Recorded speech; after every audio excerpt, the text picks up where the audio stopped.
WLUN, Pinconning Bay City, Saginaw, Midland. Michigan sports aren't just a game, they're a way of life. And now we've got a show dedicated to die-hard sports fans like you. Hosted by a guy who's borderline obsessed with the wins and losses of all your favorite teams. He's crazy. Every weekday morning from 9 to noon, Ben Bosscher brings you the talk that matters. The teams, the stories, and the players you care about most. This is the Ben Bosscher Show, built by Bresky Siding and Building Repair. Remember that.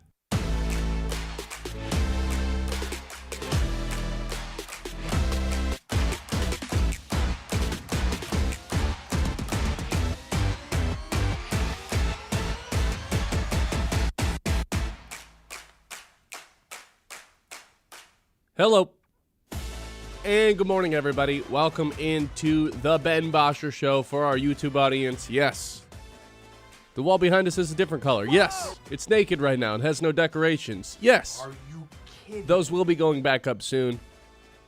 Paint job done by yours truly, Kyle Sandel, Ben Bosscher, Brad Tunney, John Vicari. Thanks for all the help on that. We had some incredible March Madness games over the weekend, including Michigan and Michigan State for the second consecutive year, both punching their tickets to this Sweet 16. I've got one take for both Michigan and Michigan State audiences out there. Let's start with Michigan. This has been pure domination for Dusty May and the Wolverines. 90 points in both games. They're the first Big Ten team to do that through the first weekend of the tournament since they did it and won national championship way back when. All the other one seeds have struggled. Florida, in the case, they lost last night to Iowa. Shout out to Big Ten. Arizona, they had a battle yesterday. Duke, Siena almost got them, and it took them a whole two games or two halves to pull away in their round of 32 matchup. Michigan, they haven't played a close game yet. If you want to say that first half of their game against Howard was close, sure, but they looked unstoppable on the offensive side of the ball. Charles Barkley said it best. This looks like an NBA front court. It looks like an NBA front court because it is an NBA front court. Jackson Lindenberg, he's going to be a top 15 pick. I would argue Ade Mara and Morez Johnson are both going to be top 20 picks in this year's NBA draft. They are too big. They have too much size. They have too much skill for anybody else in this tournament other than a couple of teams in which they won't run into until the very end. I said I was worried about Iowa State. And yeah, if Iowa State can get Mara into foul trouble, if anybody gets Mara into foul trouble, it changes the game a little bit. I think my biggest takeaway from any team in the tournament is no one's got the size or the skill to hang in there with Michigan's front court, and that's going to lead them. It's led them to a Sweet 16 to this point. Now they got to play Alabama, number one three-point shooting team in terms of attempts and makes per game. If they beat them, that'll launch them into the Elite Eight. One more win, and boom, just like that, they're in the Final Four. They seem like they're on a path of destruction. And while everyone else has struggled a little bit, even the top seeds, Michigan has wavered in no way, shape, and form, at least on the offensive side of the ball, Kyle. They are unstoppable right now. That's my Michigan take for you. They're the favorites to win the tournament, by the way, now, as they should be. Yeah, this is no surprise, right? This is what we expected Michigan to do. They have the size to dominate any team that is undermanned, that doesn't have an offense to kind of keep up with Michigan's size and strength. And I think that, to play a little bit of devil's advocate, the Michigan defense certainly has not been the number one ranked defense like it was all season long. You've not watched either of these games and be like, wow. Now, I think their defense has the ability to turn it. I haven't been like, wow. They had 9 They blocks blocked yesterday. shots, but Do you want to know the last time a team had 9 blocks in a tournament game? Sure. It's never happened. At least as far as they've been tracking blocks, it's never happened. Maybe Wilt did it back, or Kareem did. Lou Alcindor did it back in the day. Good pull. But no, since they've been tracking blocks in the 80s, nobody's had 9 blocks before. Mara had, five himself yesterday? Yeah, he's unreal. I just think that, I certainly haven't watched these games and been like, yeah, this is the number one defense in the country. This isn't – I don't think even they're the most impressive defense in their own quad. Well, that's probably been Houston, not in terms of the quad, but the tournament. Sure. I mean, I would say probably them and Iowa State. Like, both of those Big 12 teams have had more impressive defenses so far.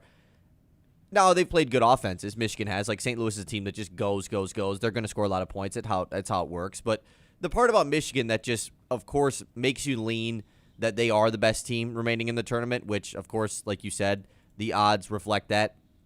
I didn't think they would still be the odds-on favorite. I just didn't think that the odds makers would change it based off of the first 2 rounds. It's not like Duke has lost. It's not like Arizona has lost. Duke has right. not looked great. I'm with you. But the thing about Michigan that just makes them so clearly a team that you feel comfortable picking to win the whole thing, their ability to just have a big-time run, and not even a run, but just take advantage of a game, take full control of the game themselves. I mean, that first half against St. Louis, it's like, okay, like, St. Louis is hanging around a little bit, and then boom, out of nowhere, it's just like it's a 12-point game. Like, it's a 15-point game. When did this even happen? They just do it so quickly, and it's on both sides. It's created both ways, and that's to me why I think I would be very comfortable with saying they're the best team left. So, Lendeberg, 25 points against St. Louis, 0 turnovers. I think we need to take a second and appreciate how great of a game that is, because that hasn't happened from a Michigan player since Glenn Rice in the early 90s. 25 points and 0 turnovers. I mean, I've been calling him big game Yaks because it feels like every time that Michigan's playing in this do-or-die big game, he just takes his game to another level. I don't know if I'd call it the best game he's played in a Michigan uniform. You had the 2 MSU ones. I thought when they played Purdue and he had the 7 assists in the regular season, that was an incredible game as well. I don't know, though, considering what was on the line. A trip to the Sweet 16, obviously their expectations are a lot further than the Sweet 16. But to have 25 points, have the massive poster dunk, he's doing Euros over everybody, efficient from the field again. Every time that Michigan has needed this guy to step up, he's delivered in every way. We were watching the game here in the studio, and our GM, Brad, had never seen him before. Big NBA guy, not as much on the college scene. Never seen him. It's just unreal. I think he was telling the truth, though. I find that hard to believe. Well, either way, like, if you hear about him, say you never have seen him play, but you hear about him, he's this forward. He's enormous. 6'9", and he's their 3rd biggest guy on the court. Like, that is, to me, why they're just going to overpower all these mid-majors the rest of the way. Obviously, they don't play a mid-major in the Sweet 16, but to me, why Michigan fans never should have been worried about these first 2 games. I get it. It's March. Everything can happen. But that NBA front court, it's just extraordinary compared to the rest of, like, even St. Louis, who's got this fun big guy, Kareem Abdul-Jabbar. Everybody loves Robbie, Avila? Avila, yeah. Avila. Everybody loves this guy. And it's just like, yeah, man, you're not really doing anything today. Like, sorry, fun story, fun player that works against most other teams in the country. You can finesse your way to some buckets, hit some threes. It's not working against Michigan's front court when Ade Mara's down there. For some reason, everybody kept trying to challenge him. Not a good idea. He's 7'4". Not 7 foot, 7'4". Yaxel's a do-it-all player. I think that's a plug-and-play guy on any NBA team. And Merez Johnson didn't even feel like he did anything over the weekend, at least in that second game, and he still found a way to just impact the game. I know he was awesome in the Howard game, but even in the round of 32, it didn't feel like he had a crazy game. And he's still, to me, just one of the more impactful players in the entire tournament. And maybe the biggest factor that you and I were worried about, but maybe shouldn't be, Elliot Cadeau has been amazing. Just a sensational tournament so far for Elliot Cadeau. Really, since LJ Kaysen went down, he has stepped up. And I know I said the same thing about Yaks, that when they've needed him to, he's delivered. But all of the concerns we had about Elliot Cadeau and the stability of the offense, he's answered every single one of those questions with the best stretch of the season so far for him since Kaysen's went down. Yeah, I mean, you can go all the way back to that Duke game. I mean, the Duke game obviously was the one where the spotlight is on Elliot Cadeau, and they needed him to step up, and LJ Kaysen, obviously the really bad injury news ends up coming out shortly after, and ever since that game, like, we've done the topic. We've done the, man, I don't know, if the Michigan falls, it's probably going to be because they don't have a guy that can come in for Cadeau if he's not doing it right, and that just has not even been a thought. Like, he's been so good, and a guy that didn't shoot a lot of threes before coming to Michigan has become like a really high volume 3-point shooter for them. And yeah, like that has been the most surprising part to me about, like, in a positive way, for Michigan, and it's not even just in the tournament, but obviously it's been reflected in the tournament, is how good he has been. Like how big of a step he has taken up since LJ Kaysen's injury. So that's the Michigan take for you. That they're the favorites. They should be. Well, can I say one more thing about Michigan quickly? Of course. Because you say, like, I don't know why everyone keeps going at Ademera. I do. They want to get the guy on the bench. Right. They want him to get in foul trouble, which, like, has still kind of been a theme, you know, like the fouls for Mara. I mean, it makes a lot of sense. It's pretty simple. You block a lot of shots, you're going to foul guys. It's just how that works. Well, then I think Mara needs a little bit of credit for just staying straight Right. up and using his size and not leaning into anybody and not, hovering over. He just straight up, and he ends up with that many blocks yesterday. Yeah, true. I agree. Yeah, they've been. I think a lot of teams understand that their only chance of beating Michigan is to get Mara into foul trouble because he's that sort of impact. He has that sort of impact on the game when he is out there. All right, 989-837-6125. So the Michigan State take I have for you is all of a sudden you look at this region. St. John's gets it done yesterday against Kansas. Duke is still alive, even though they haven't looked like a true 1 seed quite yet. UConn gets it done against UCLA last night, but it's not like they've looked all this like a crazy team either. I mean, they let Furman hang around there for a while. All of a sudden, the path for Michigan State to make the Final Four is laid out right in front of them. We feel worse about Duke. We feel better about Michigan State. The way that they were able to close the door against Louisville. I mean, I'm watching this game, and I'm just like, please, there's like 6 minutes left. Please, for the love of God, close the door. Don't do the thing where you let this team linger around, and then all of a sudden it's a 2-point game with a minute left, and you've got to win the free throw battle to come out on top of this thing. And that didn't even come down to it.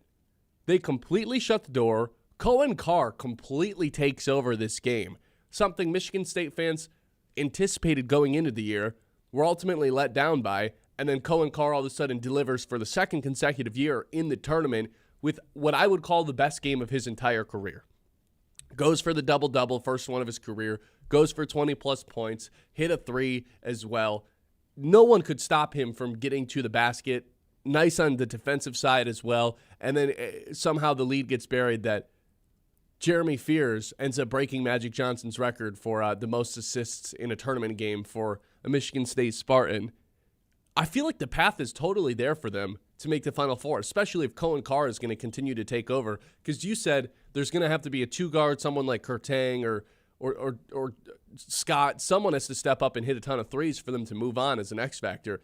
It was Carr yesterday or 2 days ago, and now they still can have a game from somebody else where it's like, hey, this guy surprisingly hit 4 threes, and all of a sudden, boom, we're moving on because we just beat UConn, who, again, has not looked that good since the tournament has started. Yeah, I mean, the Carr stuff, it's more than just, I mean, he hit 2 threes, which is just, you never get that out of Cohen. Like, that doesn't happen. So, of course, that is immediately like, wow, what a game from Cohen Carr. But it was really everything else that he does. Like, you know that there's the jokes that are made about Cohen Carr. Oh, all he does is dunk. Oh, what else does he do other than dunking?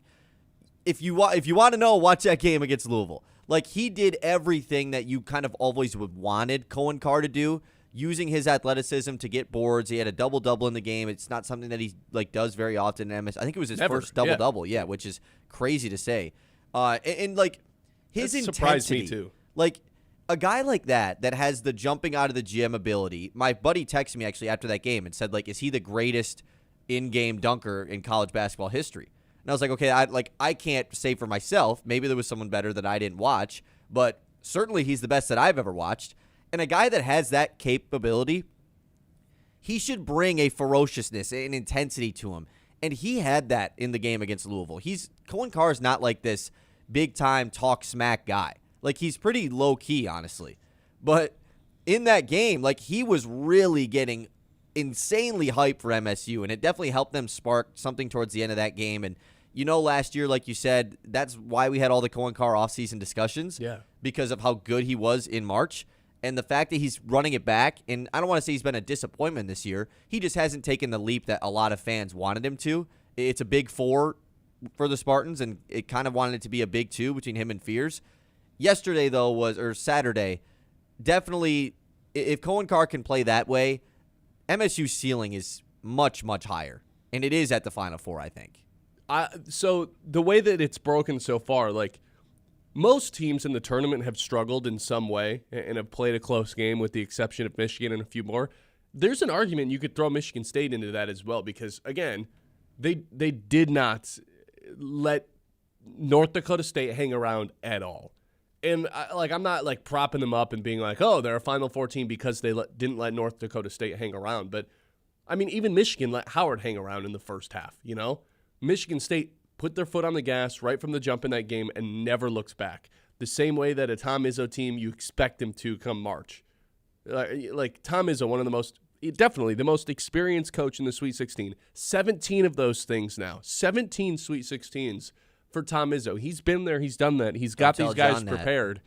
Tell who that? John? Don't tell John Izzo's the best coach in the Sweet 16. Yeah, no, for sure. It's how many Sweet 16s has Patino been to? Patino's done it with 4 different teams, which is kind of crazy. It's impressive. I think it's more impressive when you go with the same team 17 times. Yeah, correct. The thing with Michigan State, though, is they get to these second games of the weekend, and I know they lost in the second game of the weekend last year in the Elite Eight to Auburn.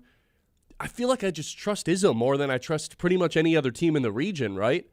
Yeah, I mean that's kind of the whole theme of March. It's about because the most fun part, at least for me, about March Madness is the short turnaround. Like you said, that you have to go from playing one game to a team we haven't even you might have done a little bit of scouting on. Your assistant coaches that aren't super prepped on the game right now, or if they're not fired, they're checking out the next right. Of course, fire your whole staff middle of the game. So you're checking out these other teams. You know about them, but it's the turnaround of we have one day to get ready for this team now. You're obviously going to trust the guy that has been there, done that time and time and time again. So, it makes a ton of sense. Who knows? If you only have 48 hours, you got to know how to be able to split up your time. And I feel like a new coach, like someone who's new to this, maybe not first appearance on the Sweet 16, but even a guy who's only been there once or twice. How do you divert your time over those 40? You can't waste any time, even the sleeping aspect of it. You can't sleep. I mean, Izzo said he was staying up all night and watching film. It's like us last night. Right, painting this studio. Izzo, for being there now 17 times, I think he knows maybe more than any other coach how to divert his time. Okay, I need this amount of time to sleep. I need this amount of time to watch film. We need to practice for this amount of time. What is the best combination on how to use my 48 hours? Yeah, I trust Izzo more than anybody else in the tournament, which is ironic because look at this region. Look at the coaches 4 coaches that are in it. Look at the 4 coaches. We had talked about this happening, and that was the reason why this region got so much hype. But wow, John Shire is the least experienced guy out of this whole crew. Yeah, and he might be considered the best current coach out of all of them. A lot of people love Shire. Whoa, I don't know if we're ready to go best current coach I'm not yet, saying. though. Well, I mean, I'm taking legacy out of everything. He's just coming to Duke. Look at all these other guys that have taken over programs of legendary coaches. It clearly just has not gone as good for those guys. Shout out Mark Pope, Kentucky, yep. Right? Exactly. Hubert Davis, who's got all his stuff going on at UNC. John Shire came into Duke, and they've just been as good. And then obviously you have the 3 other legends here with Dan Hurley, who probably actually is the best current coach. Yeah, right?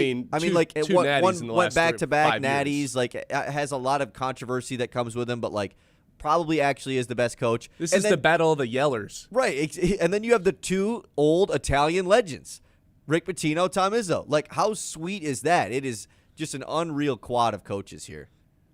We should mic up Hurley and Izzo and have them hot mics the entire game.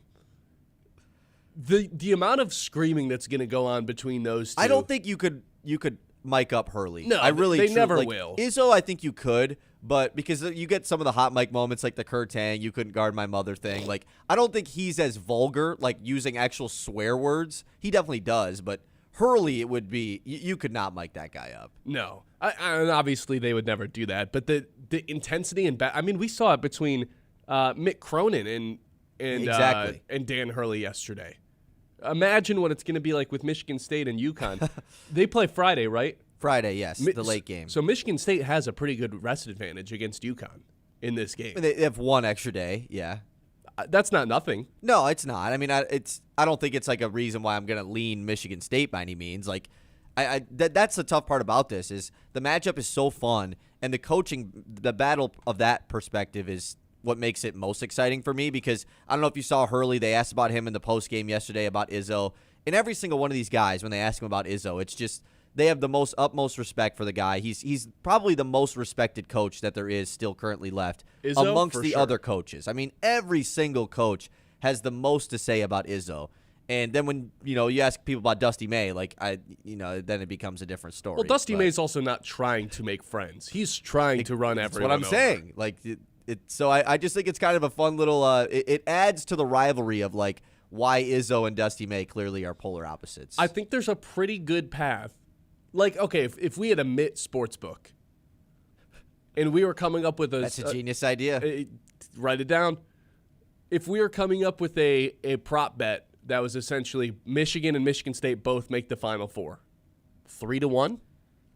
I mean, you 3.5 to you 1? literally could just do this to see what it is, right? Oh, and parlay. Wouldn't you be able to parlay this? Yeah, but it's more fun to just make our own. Okay, book, yeah. I mean, in my head, I want to see what it is now because I'm interested. But in my head, Michigan is minus odds to make it, correct? I think they're minus 130. So just doing that type of math, it's definitely plus 500. I mean, Michigan State is still the 3 seed. They have to beat UConn and Duke to get there, or St. John's. I don't want to disrespect them. So, it definitely is still, it's probably more than that. It's probably plus 1,000, I would say. Yeah, Michigan's minus 175 to make it. Duke is minus 120 for some reason. For some both of them they're combined, the top overall seed. But why are they not the favorites to win the tournament? They just think less of that region? That's what that means, right? I guess. Yeah, yeah, that's probably what that means. Plus 606 for both of them to make the Final Four. It so could happen. That's the most exciting part about this. And, all the stuff about Seth Greenberg picking Michigan and Michigan State, I thought that was the dumbest thing I've ever seen in my life. I don't want to jump the gun, obviously, but, it's kind of fun to think about, man. It's very fun to think about. And the issue is, it's not even an issue, but, I don't want Michigan State fans to think that this is just icing on the cake what happens from this point forward, because obviously with Michigan and Michigan State, they've had different goalposts all season. Michigan, from Thanksgiving on, it's we're expecting to win the national championship, or at least we have aspirations to. Michigan State, it's been aspiration. Sorry, that's the right word, right? No, it's just that Kawhi Leonard thing. Oh yeah. What thing? Sorry. And then with Michigan State, it's been, kind of the same as every other time Izzo season. We'll wait and see.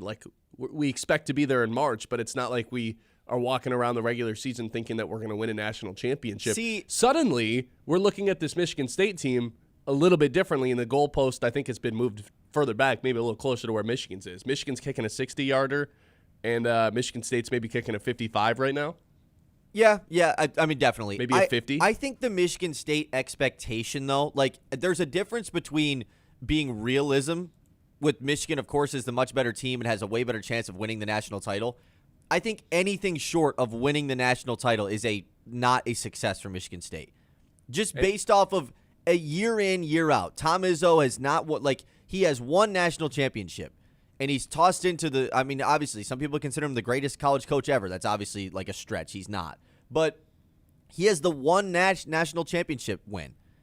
And every year when they lose in the tournament, he just talks about, I'm getting back to a national championship game. I'm getting back to Monday night. He is so adamant about it. And so I think from the expectation perspective, I don't think they're different. I think Michigan State, clearly their roster's worse than Michigan's, no doubt. It's worse than a lot of the teams left. But the expectation, and as far as what's a success, yeah, if you make the Final Four, it's a great season, of course. But winning a national championship is always the expectation for a Tom Izzo-led team. And unfortunately, he's probably running out of opportunities. Not to say this is the best it's going to get, and he's old, but the field is just so deep these days that it's harder to get it done. Yeah. There's a lot of teams that can win it this year. I think last year, obviously it's still pretty chalky this year, not as much as last year, but there's a lot of teams that could actually win the national championship, I think, this season. We say that, and there's a pretty good chance Michigan just runs through everybody. Yeah. They're that good. They're in their own tier. The front court is – I can't believe it. You watch all these other games, and then you turn on Michigan and watch their front court and how it's like clockwork. It's just such easy baskets they're getting. Hey, Mara, post up. Nobody can stop you. Hey, Yaxel, catch the ball in the wing. Now you're going to get a pick and roll with Mara. Oh, Merez Johnson, you've got a college forward on you? Yeah, go to work, man. Nobody's stopping you. Clockwork with these three. 989-837-6125. We went pretty long on that segment. Take a little bit longer of a break here. Come right back. We'll hit the news. We've got more to get to, including the Big Ten. Is it finally time that they end their drought that Michigan State started all the way back when with no national championships? Because they got 6 teams in the Sweet 16 compared to everybody else as well. We'll get into that a little bit later. This is the Ben Bosscher Show, live here on 100.9 The Mitt. The 9 o'clock hour, as always, is brought to you by our friends over at Iron Stack Technologies. They help businesses stay secure, stay efficient, and ready for what's next. So you can focus on your mission instead of your technology. That's Iron Stack Technology, solution-driven and mission-focused. You can check them out at ironstacktechnology.com. We got our Mitt messages open all day long as well, 989-837-6125. Shows brought to you by Bresky Siding and Building Repair. Protect your home with Bresky Siding and Building Repair. The experts who do the job right the first time. Whether you have a leaky roof, storm damage, siding looking a little tired, Bresky has you covered. Locally owned and trusted and dedicated to keeping Midland area homes safe and looking sharp. Quality materials, skilled craftsmanship, and service that puts your family first. Don't wait for the next storm. Call Bresky Siding and Building Repair today and keep your home strong for years to come. The Ben Bosscher Show, built by Bresky Siding and Building.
Siding and Building Repair on 100.9 The Mid.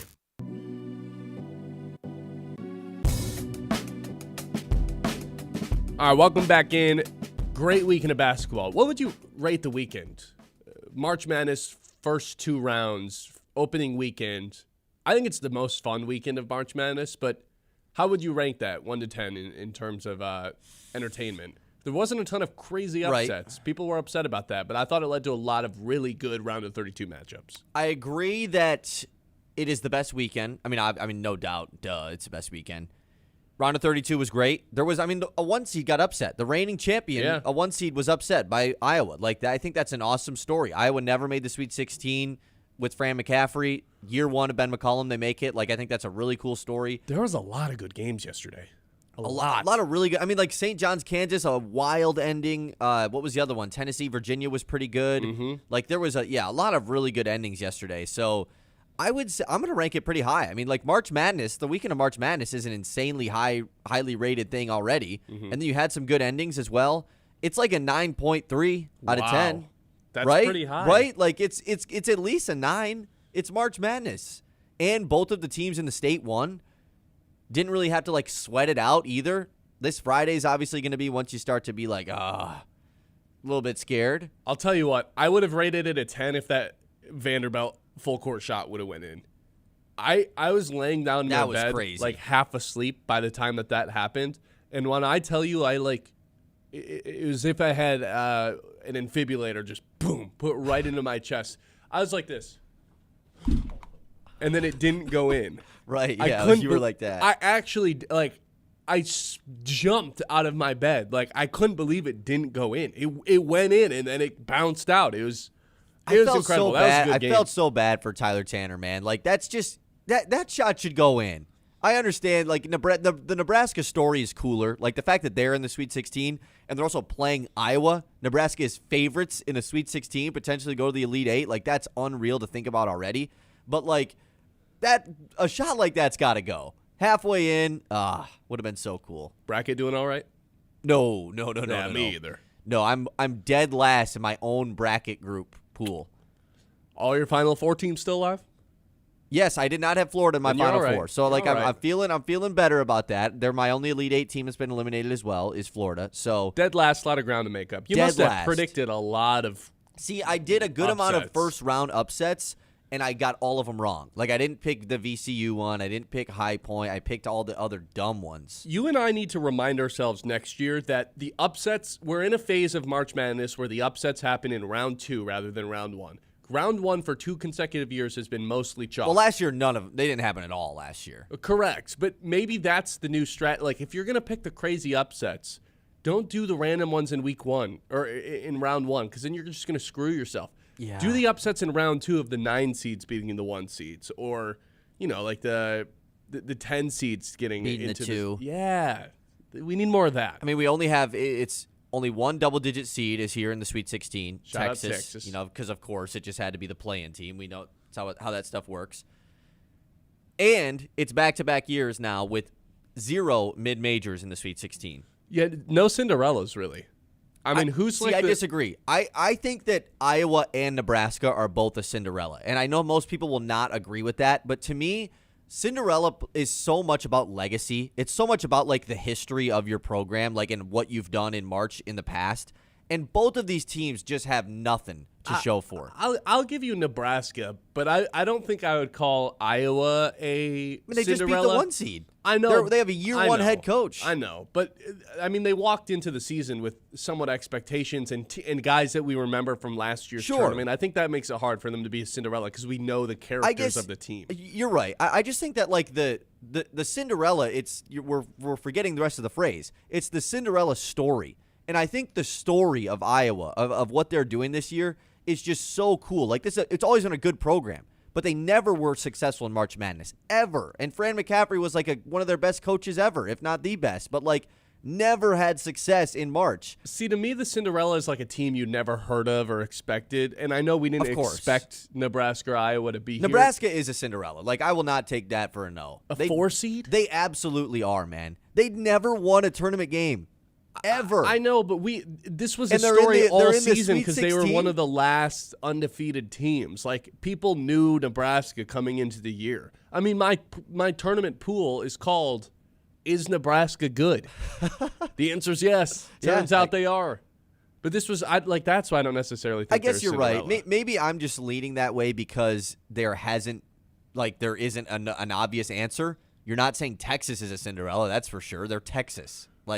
So I guess maybe that's why I'm leaning that way. If we have to pick a Cinderella, I would go But Nebraska. there's no mid-majors. And some people have a big issue with that. I don't think it's something that's here to stay either. I see that, people are really worried that this is something that's going to continue. I don't think so. I just think we're in a weird transitional period right now where this is the first couple years where financial reasons have really impacted the product on the court. And it's going to take some time for the entire landscape of college basketball to get adjusted to that. Let's go a very quick rendition of the mid-morning catch. The Mits Morning Catch. All right, Give it to me. I guess. What's going on? We have other things going on other than college basketball. Yeah, today's the day you kind of come back to reality a little bit of hey, there's other sports that are on. You have to do your Yeah, but who job a little bit cares? as well. You can't just be slacking off in that. This is a good one. Yeah, is this Monday? This is a bad Monday. Just out of grand scheme Mondays. Normal day in the office, yeah, you and I think it's pretty fun. Well, yeah, I mean, our lives are awesome, so. Anyways, taking a look at the news here. Let's do a little bit of non-college basketball news. Max Clark confirmed that he's going to kick off the season. Well, not 100% confirmed, but it is, basically. That he will start the season with the Toledo Mud Hens. Not much of a surprise here, but I guess there was some thought that maybe he would not start even in Toledo, just because he got up to Erie late, of course, last year with McGonigal. But good to see that Max Clark's going to be with the Mud Hens early on this season. Yeah, here's the thing with Clark. I know he had a pretty disappointing Grapefruit League spring training. The numbers, he got sent to the minor league roster pretty early. Had the plays in the outfield that went viral as well. There's no rush with him at this current moment in time. Now, Parker Meadows just comes to the plate and is an absolute garbage can again.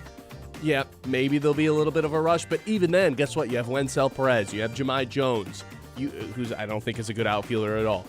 You've got Perez, though, in the worst case scenario, I guess you could put Riley out there. I don't think he played a singular inning out there last year. I could be wrong, but I don't think he ever played center field. I don't think they'd put him out there ever. Ever again? I think Even in a pinch? they've kind of just moved off of that. Yeah, you're probably right. But either way, they've got three guys that they can play out in center field right now. I don't think four guys, really. And one of them was an all-star out there last year. So I don't think there's a rush for Max Clark quite yet.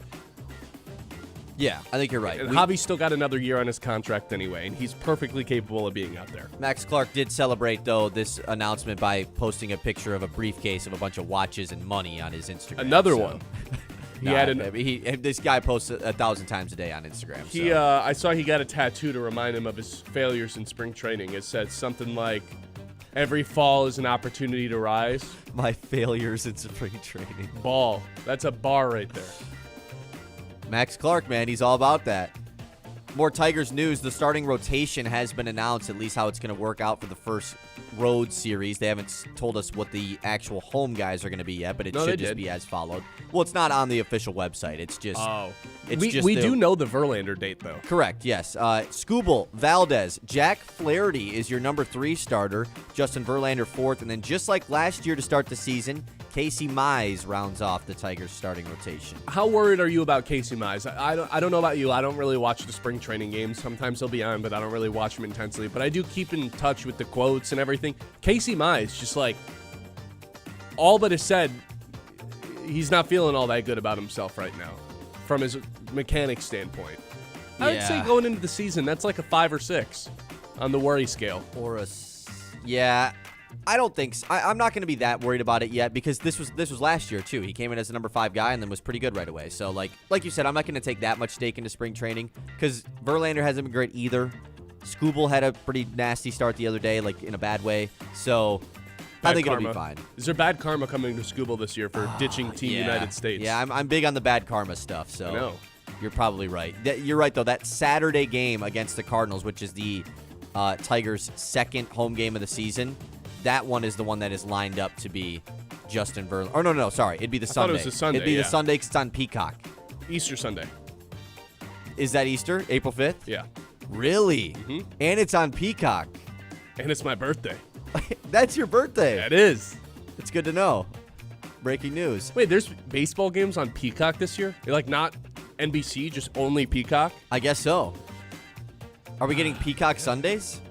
I thought we were getting NBC Sundays. Man, we're getting Sunday both. night baseball's on Right, NBC. but this one's going to be on Peacock. Maybe it's on Peacock and NBC. It's just saying Peacock right now. So, okay, we'll do one more thing here in the news, and then we'll save the rest for later. We did just get a big-time payday going down in the NFL.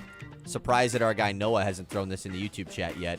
JSN just got paid by the Seattle Seahawks. He had his fifth-year option picked up over the weekend, and he just became the highest-paid wide receiver in NFL history. 4 years, $168 million. What's the math on that? About $42-44 million, somewhere in that range per year? Yeah, and yet another contract goes by where we can be like, we've been trashing on Brad Holmes a lot this offseason. I think rightfully so. Another receiver gets paid, which just, again, makes Amon-Ra's contract maybe one of the best in the NFL. In terms of, like, top-tier players, he's on such a team-friendly deal compared to what all these other receivers are making. I mean, Alec Pierce is making about the same money as St. Brown this year, based off of the deal that he got. It's crazy. It's so weird to think about. I actually do want to toss this in, and then we will end the news, because we do have the game times for the Sweet 16 coming up for Michigan and Michigan State. Both teams playing on Friday, and they will essentially be in a back-to-back on different networks, though. So Alabama, Michigan on TBS on 7:35 on Friday, and then Michigan State and UConn at 9:45 p.m. on CBS. That's Friday night. MSU playing in Washington, D.C. Michigan right back where they lost in the Big Ten Tournament Championship game in Chicago. Oh, major. Do you remember after they played Duke in D.C.? I was like, yeah, if that game's in Chicago, it might be a little different. Now they actually, like, it worked out for them in the Purdue game. Right. I really feel like they have, well, I mean, Chicago's a joke, yeah. I think that's a pretty good home court advantage for Michigan. You're in Chicago and you're playing Bama. I mean, that's about as good as you can get in a March Madness game. Little Nate Oates versus Michigan revenge game. I know a lot of people wanted him to be the coach when Dusty May was hired, and it didn't happen. So I think Michigan fans are totally happy the way that this thing worked out. 989-837-6125. This is the Ben Bosscher Show. We are live here on 100.9 The Minute. We're live on YouTube and Facebook as well. Do not forget about it. Hey, you know where we were yesterday? To grab some paint, get some brushes, get the studio looking nice and sharp, even though we weren't able to hang anything up yet. Yeah, and get a donut. That's Ace Hardware and Sports right here in downtown Midland. Your go-to spot as we gear up for spring. Stop in East Main Street, the heart of downtown Midland. That is Ace Hardware, helping you get ready for the seasons ahead while supporting your yard and your community, all in one stop. The Ben Bosscher Show, built by Bresky Siding and Building Repair on 100.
Bresky Siding and Building Repair on 100.9 The Myth.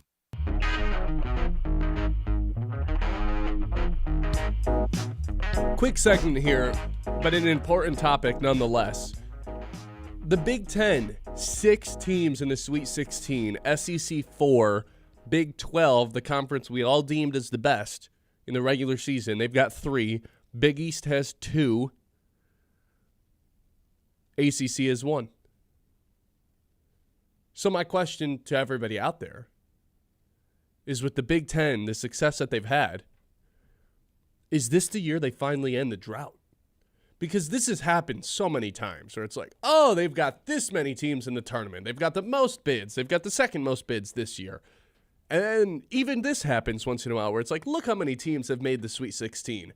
So I want to be careful before I'm just ready to say, hey, they're back. The drought's going to end. Because we've been fooled by this before.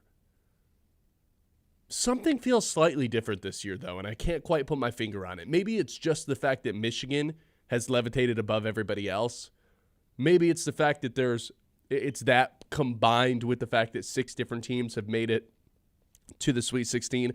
Maybe it's the fact that one of Iowa or Nebraska will be in the Elite 8, even though I don't think either of those teams can win a national championship. But Illinois has really surprised me. Purdue, I think, is one of these sleeper 2 seeds that not a lot of people have going far, but I could totally see it, the way that Braden Smith's playing these days. So am I ridiculous to ask, hey, is this the year that they finally end the drought? Am I going to get burned again? Yeah, you probably are going to get burnt again, because history would say you are. Like, we said the same exact thing in both of the Zach Edey Purdue years. And the one year they went to the national championship game and lost, and in the other one they lost to a 16 seed. So, like, you know, that was a time when it was supposed to end. I will agree with you here, though. If it was ever going to end and the Big Ten was ever going to win one, you would think it's this year. Here's the issue, though, and because I felt the same exact way. I feel really passionate about this, and we've done the whole thing about college football. I hate the whole Big Ten versus SEC thing, but something about basketball, I really take a lot of pride in the conference thing, and I don't know why. So it's kind of me being pretty hypocritical, I guess. You mean because this conference actually plays defense? Sure, that's what a lot of people like to say. You know, like, there's a lot of the coaches, I think, all kind of fit this, like, feisty, I hate everybody mentality, except for Dusty May. And so when you look at the 3 Big 12, well, he doesn't fit that, you know? When you look at Your hatred for this guy is so funny. The 3 Big 12 teams, here's the tough part. Because, yeah, that has been the conference that we were like, look at the Big 12 this year. They deserve so many teams in the tournament, and a lot of them did pretty bad. But the 3 that they have in all could win the national championship. For sure. Right? That's, I think, the part that I still don't want to be like, look at the Big Ten. It's the best conference no matter what. Because what if, like, half of these Big Ten teams just lose this in the Sweet 16 and then all of the Big 12 teams win? You know, like, that's the part that I'm not ready to crown the Big Ten yet. I think the reason why we do think this way, though, is exactly what you brought up the first time around. It's because of Michigan. It's because they actually have the team. It was different those Purdue years because it was only Purdue. Mm-hmm. You know, like, there wasn't another team. You're like, they could also do it. No, all these Big Ten teams don't have good histories in the last 25 years. None of them do, you know? So, like, that, other than Michigan State has gone far. Michigan has had some pretty good success. But a lot of these teams, Illinois, they never did anything under Brad Underwood for the longest time. Well, Purdue's also all of a sudden staring at an 11 seed. Like, they're 1 win away over an 11 seed. Great point. Being in the Elite Playing 8. team. And then Arizona, again, it's not like they've looked like some world-beating team. They let Utah State hang in there. Like, it was a good game. I don't want to say they struggled versus them, but it was a good game for the most part. It was a good game. So like, just like that, there's a chance. Each region has a representative that I was just going to say that could make it to the Final Four. Too. Like completely realistically could. Michigan State is probably the least likely region to send a Big Ten team there, right? Yes, but only because what is the region that Florida's in? Whatever that South. region. There's three of the 4 teams are in the Big Ten. Yeah, like, but the odds would tell you Houston's heavy favorites to come out of there. Sure, but like what's the odds on that game? The odds would still just tell you Houston is -2.5. Oh, that's Illinois. really close. Illinois has shocked me. I had them losing to Penn as like my upset pick in the first round. McCaffrey, man. And that just looks ridiculous now because they've dominated both of their games. They put up 105 in the first matchup, then they destroyed VCU by 21 in the round of 32, and just like that, they've arrived. I think this might be the year that they get it done, and I hope I don't end up eating my words. Well, but like, is it the year that Michigan wins, or is it the year that the Big Ten gets it done? Because do you feel like Can't it be both? Can any other team win it though outside of Michigan? Because then this is just a Michigan thing. It's not a Big Ten thing, Well, right? maybe I think Michigan's the only team that can win it, but I think, like, what if there's just like Two teams playing against each other in it, yeah. or two just Big Ten teams in the Final Four in general, and Michigan wins it? That's a pretty strong statement, I'd say. With, like, what? If there's two Big Ten teams in the Final Four, three in the Elite Eight? I mean, at the very least, we're getting one. Yeah. And then we just need Michigan. That would be 2. Purdue over an 11 seed would be 3. And then MSU, UConn. you're basically, you're banking on Illinois and MSU to get another win. I don't know. It feels like they're kind of back. The thing that was really satisfying over the weekend was Nebraska's win over Vanderbilt. If you're a Big Ten versus SEC person and you hate the SEC, the Nebraska win over Vanderbilt and the Iowa win over Florida coming in the round of 32, the head-to-head wins. That's what's fun about all of this. All right, 989-837-6125. Explore the Great Lakes shipwrecks with Dive and Glide and Dive into Adventure. Sign up for open water dive courses at diveandglideinc.com. Learn their skills, get the practice, and get certified. Visit diveandglideinc.com and gear up for your next underwater adventure. That's diveandglideinc.com, Michigan's home for all things scuba. This is the Ben Bosscher Show on 100.9 The Mitt, and we will be right back. The Ben Bosscher Show, built by Bresky Siding and Building Repair on 100.9 The Mitt. Something happens when we can't be our true selves. You can hear it in our laughs. There's the half-hearted chuckle. The courtesy conference caller. Yeah, great. And of course, the I'm only laughing because I'm dating your daughter. Oh, that's so true. If you want to laugh for real, try having some Miller Lite with some friends. It works. It's Miller time. Celebrate responsibly. 2021 Miller Brewing Company, Milwaukee, Wisconsin beer. Spring means it's time to gear up, and Thomas Trading Post has you covered. With over 400 styles of work, western, hiking, and motorcycle boots, plus durable and motorcycle boots, resistant safety gear, you'll find everything you need for the job site.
Radio 100.9 The Mitt. WLUN, Pinconning Bay City, Saginaw, Midland.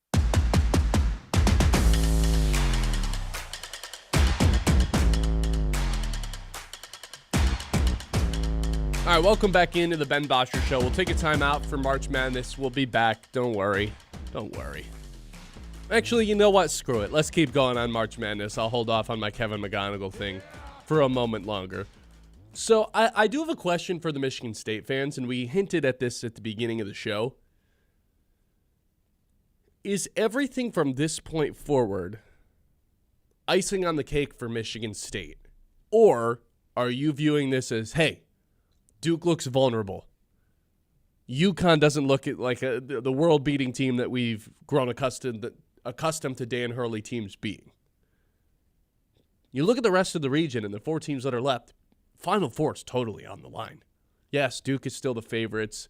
You said Michigan State's the favorite or the underdog by 1.5 against UConn, right? That was this morning, but it could have easily been flipped by now. Yeah, UConn minus 1.5. Money lines are even, though, so... To reach the Final Four, Michigan State's favored over UConn. That doesn't make any sense. There is That's why we got to start the Mitt Sportsbook, man. Oh, no, I'm just kidding. I was looking for UConn, and it's actually Connecticut they're listed at. So, oh, it's actually their real name. Yeah, that they're listed I got confused. Yeah. So, okay, either way, though, the path for Michigan State to make a Final Four is there. So, my question for the Michigan State fans is, are you satisfied with this season if it just ended right now? Not right now, but on Friday. Is this a successful season no matter what? Because I think if I would have told you at the beginning of the year or November, hey, Sweet 16, you're making it again, I think most Michigan State fans would have signed up for that, not knowing how it ended after that. But now that we're here and you've made it to the Sweet 16 for the second consecutive year, are you going to be a little disappointed and PO'd if they don't end up making it further than this? Like, what's the expectation? Is it go back to the Elite Eight like you did last year? Is it Final Four or bust? Is it national champion? Where's the field goal now for the Michigan State fans out there? I'll start with Kyle. I always think that it is elevating from what you did the year prior. Like, I always think that is something that no matter what the roster turnover that you have year in, year out, you have to at least have your goal on improve from what you did last season. I think that just always needs to be a standard that is set. And so, of course, last year, MSU goes to the Elite Eight, an awesome year. So to sit here and be like, yeah, they made the Sweet 16, that could be good enough. Like, no way. No way is that ever good enough. They absolutely need to at least get back to the Elite Eight. And I think competing for a Final Four, like, you lose to Duke. If it ends up being Duke, that's going to hurt more than any other team, probably other than Michigan if you lost to them for a third time. Oh, man. Because Duke and MSU, they just... Would you even come to work the next day? If Michigan... Well, I mean, that would be in the national championship game, so, like... Right. But no, I wouldn't. But, like, of course, if you lose to Duke in the Elite Eight, like, yeah, it's going to be one of those things where I'm disappointed, but also, yeah, it's Duke. They're the number 1 overall seed. Like, yeah, you got a tough draw there, blah, blah, blah, this and that. No. I would be disappointed if it's anything less than a Final Four. You have an All-American player on your team. Jeremy Fears you can think whatever you want about him. The guy is a really good basketball player, and he's a winner. He just truly is. And so you have Tom Izzo, and if Izzo wasn't there, maybe it's about Izzo because he's the one that sets the expectation. His expectation is to be this guy that goes deep every year in March. I mean, he's got the month named after him. Like, yeah. He has to go on a deep run. It has to be something that Michigan State fans expect. And so, yes, I do think anything short of a Final Four would be a disappointment. Now, if I was just looking at the roster and the field of the teams that are still playing, that would be a foolish thing to say because their roster is not nearly as good as these other 1 seeds, 2 seeds. Hell, even UConn, the team that they're playing on Friday night. Or as good as it was last year, for that matter. This is a worse team, and they're playing better, which is I'm having a hard time understanding it other than just simply explaining it with Tom Izzo. That's what I was just going to say. Tom Izzo and the elevation of Jeremy Fears. Like, truly, that is why Michigan State has been better so far this season. But if they fall short... But is Fears a better player than Jace was last year? I don't think so. Jeremy Fears is an All-American this year. Yeah, that was... Jace Richardson wasn't even the freshman of the year in the conference. Yeah, like, he absolutely is. And so that's why you feel confident, or at least not confident, but you're, like, willing to throw it out there.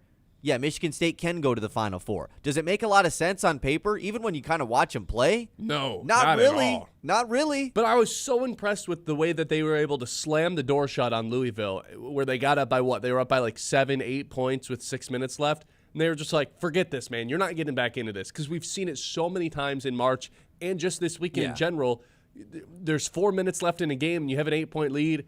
You should not feel safe about that at all in this month. That means nothing. No. That's a couple stops, and just like that, it's a 2-possession game. And MSU was turning it over like way more than they typically do in that game against Louisville. I thought they still played good. And they slammed the door shut with about 6 minutes left. Yes. That was the most impressive part about what they did this weekend. Yeah, I think that they've had 2 pretty defining wins. And that's nice because MSU in the recent history has played with their food a lot in these games in March, even against the bad teams. And so, not saying Louisville was bad; they were a pretty solid squad this year. And they had 2 different players step up in each of the rounds. Fears is consistent. I don't even count him because he's just always going to be good. The fact that he broke the Magic Johnson's record and we're just not even really talking about him, just kind of goes to show how good of a year he's had. Maybe the Spartan team's better than we thought because we had Fears break the Magic Johnson assist record in a game. And Carson we had Cooper is Magic Johnson, yeah. Yeah, because he's the first guy to, 20 and 10? 20 and 10. On 75% shooting. Yeah, something like that. And then we had Carr step up in the round of 32 in what was most definitely the best game of his career. Now it's just a matter of when are we getting the Kohler game? Are we getting a Kurtang game? And Kohler's been good too. He just hasn't. And I still think, I think there's a Kurtang game waiting in there. Trey Ford has kind of just been already an X factor for them in these games. He's hit some clutch shots. A lot of the Spartan fans really, really asking, why was he not playing more in the regular season? I mean, he wasn't very good in the regular season. I think that's now I think you could make the opposite approach and say, well, no one was really good in that spot. They were searching for that guy, especially after Ugachukwu went out. It was like, who is going to play the 2? People are pretty split on Jordan Scott. I've always been a fan of his this season because I think he's their best perimeter defender on the entire team. But Carr? But he certainly looks like a freshman offensively a lot of the time. And so, I like that Fort has finally gotten into this rotation a little bit. But going back to the grand scheme question, it is Tom Izzo-led teams have to have the expectation put on them to go to the Final Four. And it probably should reach higher than that just because, Izzo has lost in the Final Four so many times in the recent – I mean, they haven't gone to the Natty game since 2008, 2009. That's a long time. But they made the Final Four 4 times previous from that. They just lose in the Final Four. But getting back to the Final Four, anything that falls short of that is a disappointment because also it hurts so much worse when Dusty May and Michigan are the team that's also probably going to be there too. That plays into this. It 100% does. Well, we got a couple texts about this. Okay. And I'm excited to read them. Alexander says, considering they had 2 players have season-ending injuries, I think going out to UConn is not that sad of a way to go out. Even if they get past UConn, they will have to play either Duke or St. John's that Sunday. I just think the margin of error is too low for them to win both games next weekend. I probably agree. I probably got to play basically perfect to beat both of those teams. Well, that's what I said last week, or this was after the round of 64 game before they beat Louisville. I think that they could beat Duke. I don't think they could beat Duke and then turn around and beat Houston. Yeah, and I know that they would have the break in between, but still, just beating 2 teams that I think could win the national championship in a row, I don't think they're capable of doing all that. I think the thing that's working in favor for them is if they win against UConn, and it just becomes this, I guess if it's Pitino, maybe it's a little bit more chalk, but if it ends up being Duke, and it's just hey, 48 hours, get ready. Yeah, UConn and Duke back-to-back.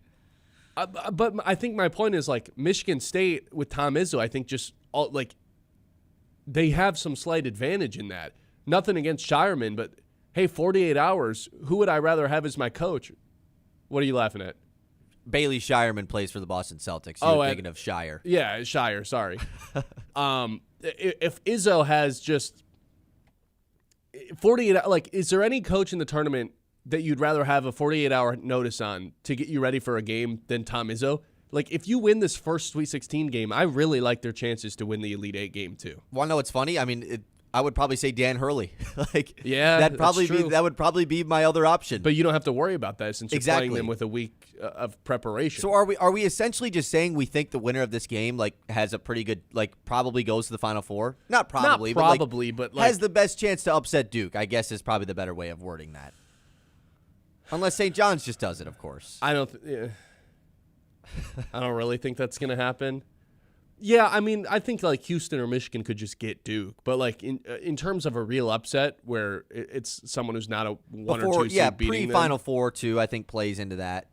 Well, like, yeah, like I if guess Duke of the four doesn't teams if Duke left in doesn't make the region. Final Four, like that, that'd be like an upset. Of course, they were the number 1 overall seed, and like I just think relating back to this guy's initial text just about the season-ending injuries. Well, yeah, like going out against UConn isn't the worst way to go out. Sure, I agree. I just think that the expectation is always 1 or 2 steps higher than it actually should be when it's Tom Izzo-led teams.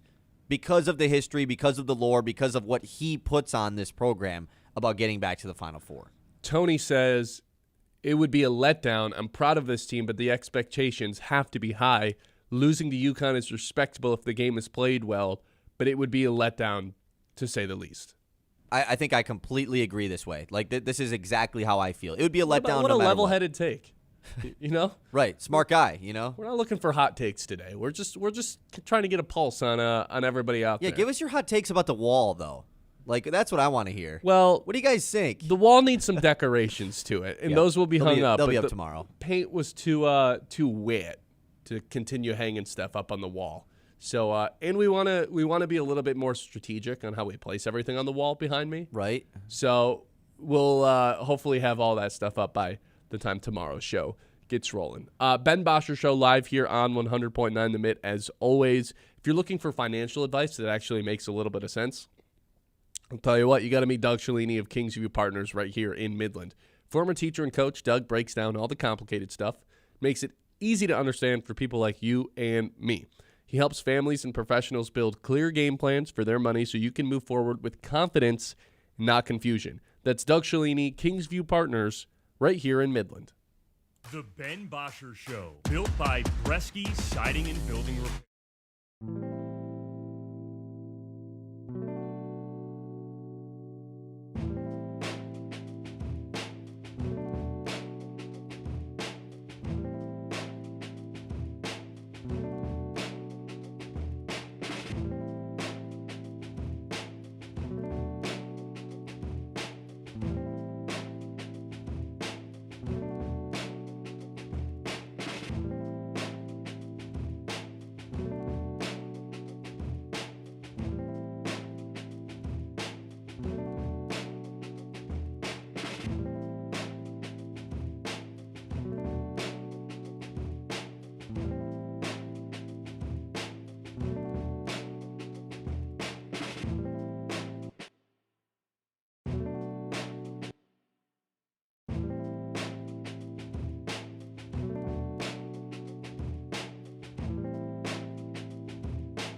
Bresky Siding and Building Repair on 100.9 The Mid.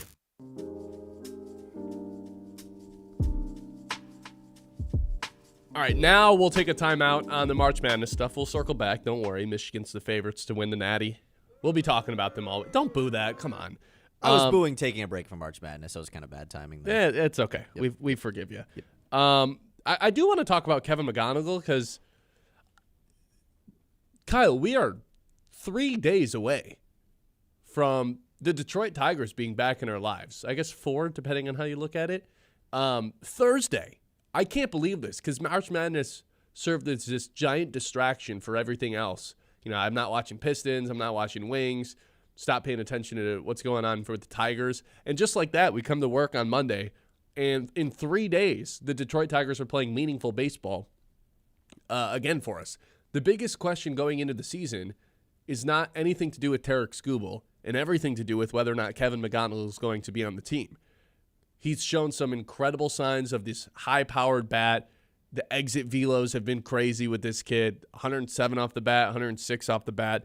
However, now that you have the entire Grapefruit League season, spring training as a whole, he hit 174 the whole year. Or the whole spring training, I guess. It's not great. Did show good plate discipline. 11 walks, only 8 Ks. So I think he could help the Tigers out in that department because, I mean, you guys see the Tigers at bats, how bad they are at some points throughout the season.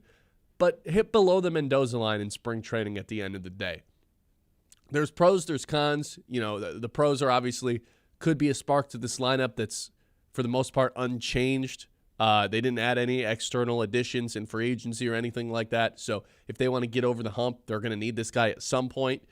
If he wins Rookie of the Year and starts the year on the roster, you get an extra draft pick right at the end of the first round, which is exactly where he was taken. I think there's some sort of symbolism there. But if you're the organization and you want to just be like, hey, go get some AAA at-bats, man. You've never played it in Toledo. Go check it out. We'll send you to the nicest bars in town, whatever.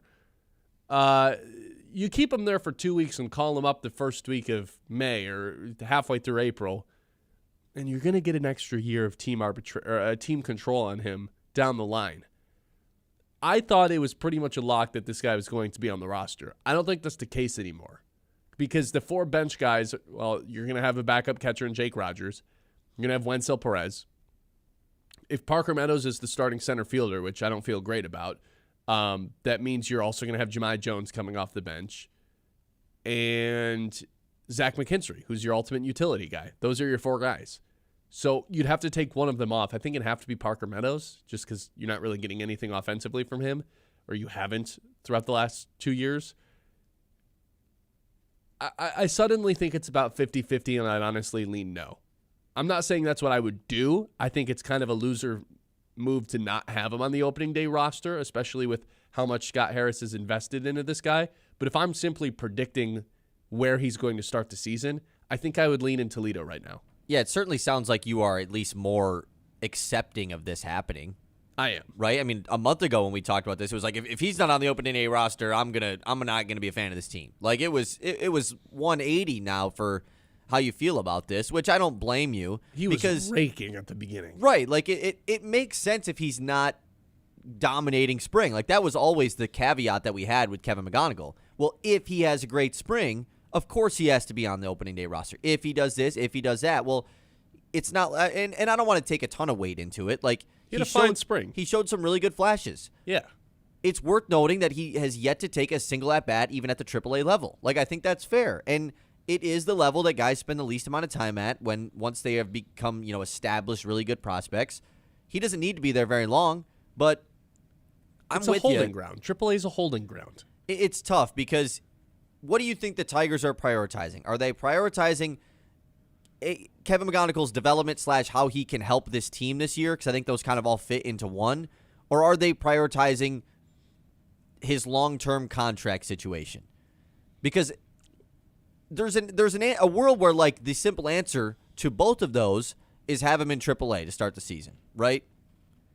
If they're prioritizing his development, well, we just don't know if he's 100% ready yet. We don't want to bring him up here and then – because you can't really send him down No, that'd be a bad look. Exactly. So, okay, let's bring him up. Let's go AAA for a couple of weeks, and then we'll bring him up. Also, you could do that while in the back of your mind, you're like, hey, this is kind of a good thing for us down the long run, like we don't mind this.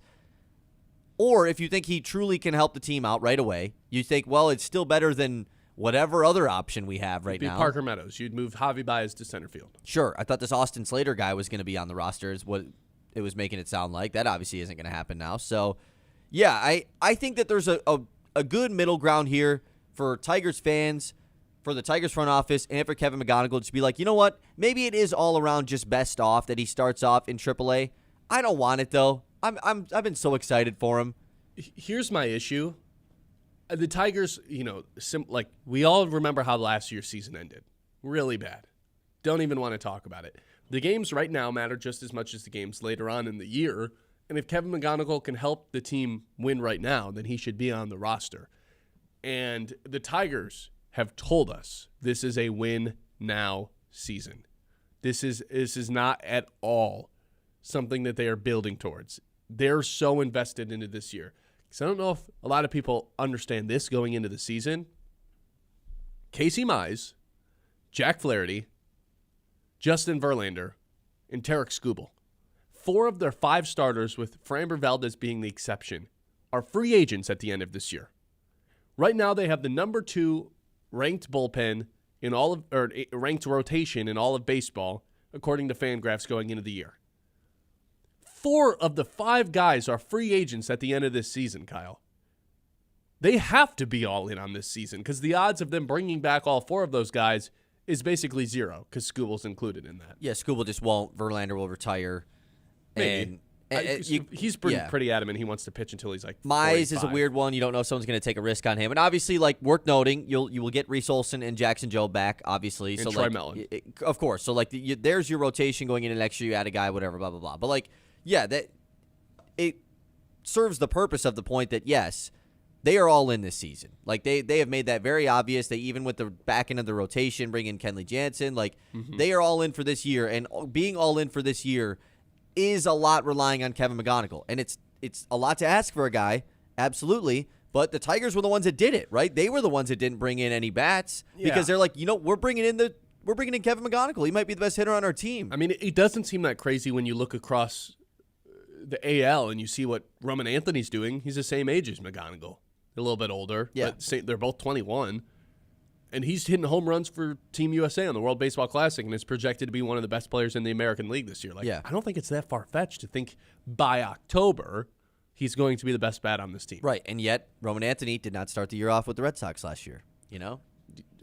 And there's reasons for that, right? I guess with the service time and the team control with him, it didn't matter because the Red Sox gave him a massive contract already, right? They were just like, oh, yeah, we've seen enough, pay him.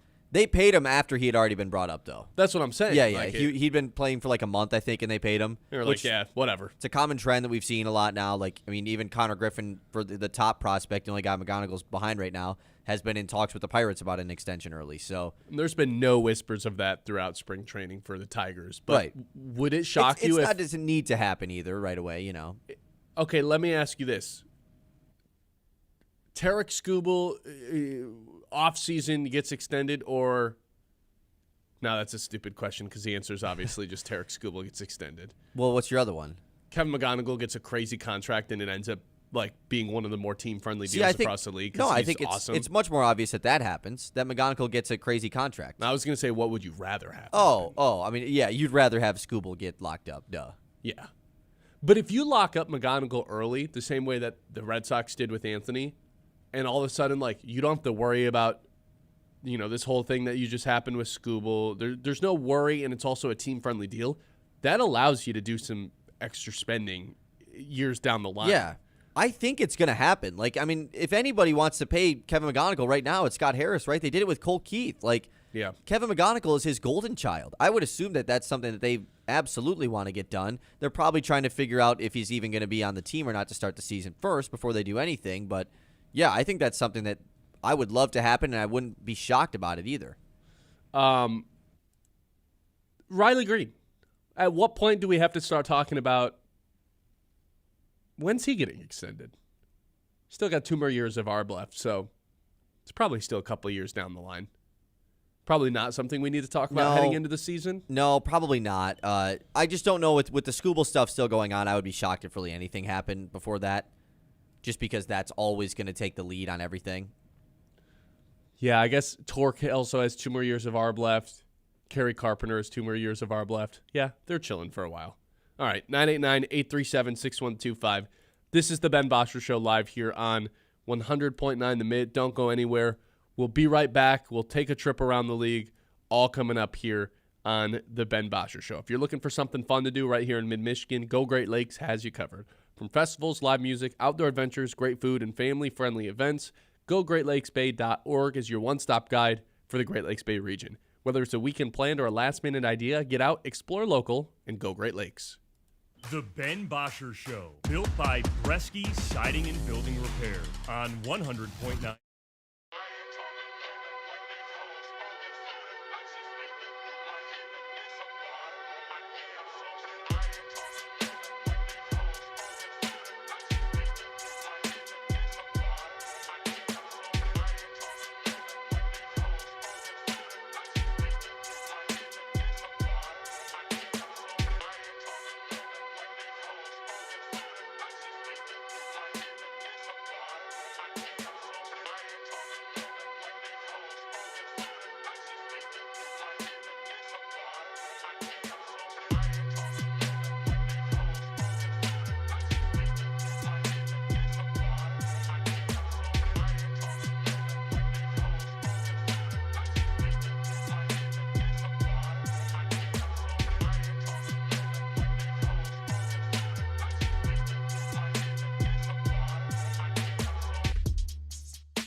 by Bresky Siding and Building Repair on 100.9 The Mid.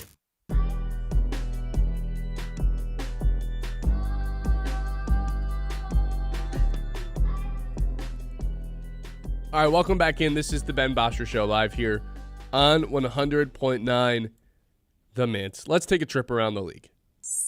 It's time to zoom out and go around the league. It's not a lot going around in the NFL right now, but we did have a flag football exhibition. Tom Brady's team, Joe Burrow's team versus the United States national team in flag football over the weekend. You know, we had a lot of hopes that, there's going to be these NFL players playing in the Olympics in 2028. What if none of them are playing for Team United States? Because the U.S. national team absolutely destroyed both the teams that they played, filled with NFL players like Burrow, Brady, Daniels, Barkley. The USA team beat Brady's team 43-16, and then Burrow's team 39-16. What? What? All these guys that were playing flag football, that were talking all this crap about the NFL players, how they couldn't play flag football, were they actually right? Are we going to get 0 NFL players in the Olympics for flag football? I mean, that would just be... There's no way, right? I mean, they destroyed them. They destroyed the NFL teams. I don't really understand. So, we talked about this earlier, but I pretty much zone out from every other thing that's going on when March Madness, especially that first weekend, goes down. Even of the teams that I love, like the Pistons and the Wings and other things going on in the NBA. So I certainly was not paying attention to some flag football game that Tom Brady was playing in, but it was also on Fox, so he should have been broadcast, really confusing. I don't really understand all this flag football stuff. I still don't really get how it works. I don't understand what the Olympics part of it is going to look like. And now, to use your point, I certainly don't understand how they're going to pick the players for this. Well, here's the thing. The U.S. squad, the USA flag football team, they have their roster already. It's the same way that a men's basketball team has their national or international roster. I don't think any of those guys are going to be willing to give up their spots. And if they're just beating all the NFL players, then I guess I'm confused as to why I'm supposed to think any NFL players are supposed to be on the team. Well, I see they had Jalen Hurts playing in it, which makes no sense because you can't do a tush push in flag football. So true. So that didn't make any sense. Brady's team was Ashton Genty, Alvin Kamara, Antoine Winfield, Devontae Smith, Von Miller, DeMar Hamlin, Patrick Peterson, and former boxer Bub Crawford was somehow playing in this. Really? Burrow's team was coached by Shanahan and included Juicy J, Odell Beckham, Devontae Adams, DeAndre Hopkins, Derwin James, Luke Kuechly. Really? This happened in Saudi, by the way. All these guys get paid a lot. Jalen Ramsey and Logan Paul and Aisho Speed. What? Yeah, I don't really understand what's happening. This was in Saudi Arabia? This was in Saudi Arabia, and the United States team just not tapped in. Obliterated both of those squads. I think maybe the thing we underestimated is, obviously the NFL receivers are so skilled, but I don't know how deep the rosters are going to be for the Olympics. These flag football guys are just kind of you can kind of just have them do anything. It's not like they're ultra skilled in one thing or need to get open with pads on. They just have these weird, they know how to finesse skills, the system. kind of. Yeah, exactly. It's like the guy, I don't know. Is it that much different than a guy who has never played football in his life but just kind of knows how to work Madden? Is it that much different? I mean, I would say it is more different, yeah. But you still have to have the physical capability. Yeah, but it's a different skill set, even though you would think it's mostly the same. It is different, absolutely. It's not like where you have – it's not pickup basketball versus real regulated basketball. Those are pretty similar. Because I remember when we first found out the Olympics were coming to – or flag football was coming to the Olympics, we were like, well, Jaden Daniels, Justin Jefferson, Lamar, CeeDee Lamb, put Amon-Ra in there. Hell, J-Mo could be in there. Gibbs. what if none of these guys are playing in it because no one can take any spots away from the international team that the United States currently has of people that we don't really know the names of other than the dude who is like, yeah, Mahomes couldn't hang with me in 7-on-7. Maybe that guy was right. Maybe we were all wrong for clowning him. I mean, that's his sport, man. Like, and obviously it looked like this weekend with that event. So no one in the YouTube chat is saying, like, well, the NFL guys weren't trying hard at all. Team USA was playing full try hard, so it's not that big of a deal. Well, do you blame them? That's kind of their opportunity to shut up the United. Was Noah watching this? I hope not, man.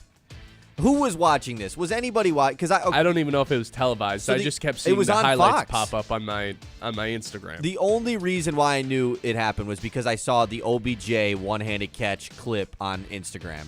See, and I was like, what is even going on here? See, I saw a video of Logan Paul trying to sack Tom Brady, and they threw a double pass, and then Tom Brady did one of these at Logan Paul, and Logan Paul went at him because Tom Brady continues to do this the WWE's this fake kiddie league. Oh, he doesn't mess with the WWE.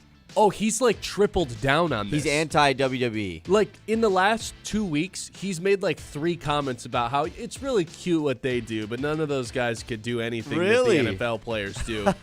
And there's been some people who have really taken offense to that, to where people think Tom Brady's going to show up at WrestleMania with Gronk now. He has tripled down on it to the point where it's it's becoming obvious that something's going to go down now. Yeah.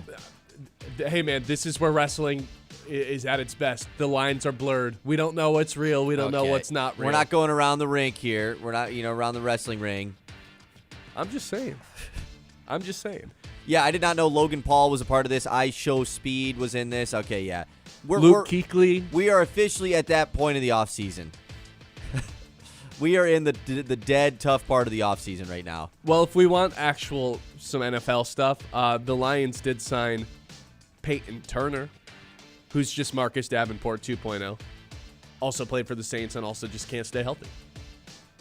That makes a lot of sense, and probably just not nearly as good as Marcus Davenport was at one point in his career. Well, yeah, Marcus Davenport had the double-digit sack season one of his first couple years in the league with the Saints. So that's at least why the Lions thought they had something in him.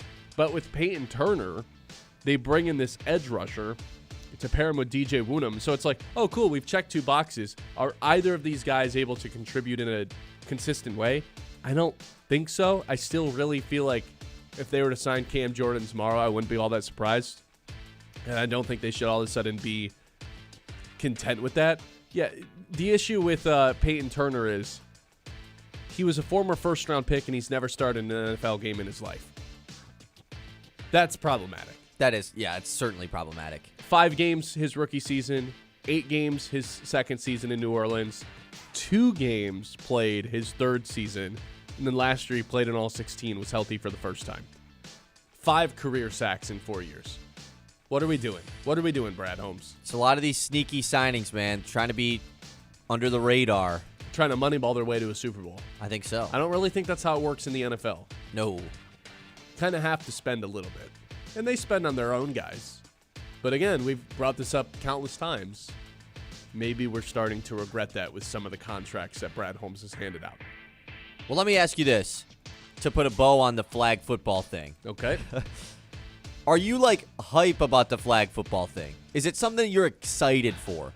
Or are you just kind of I'll watch it, I'll see how it is? I'm intrigued. I wouldn't say I'm excited. I want to see what happens.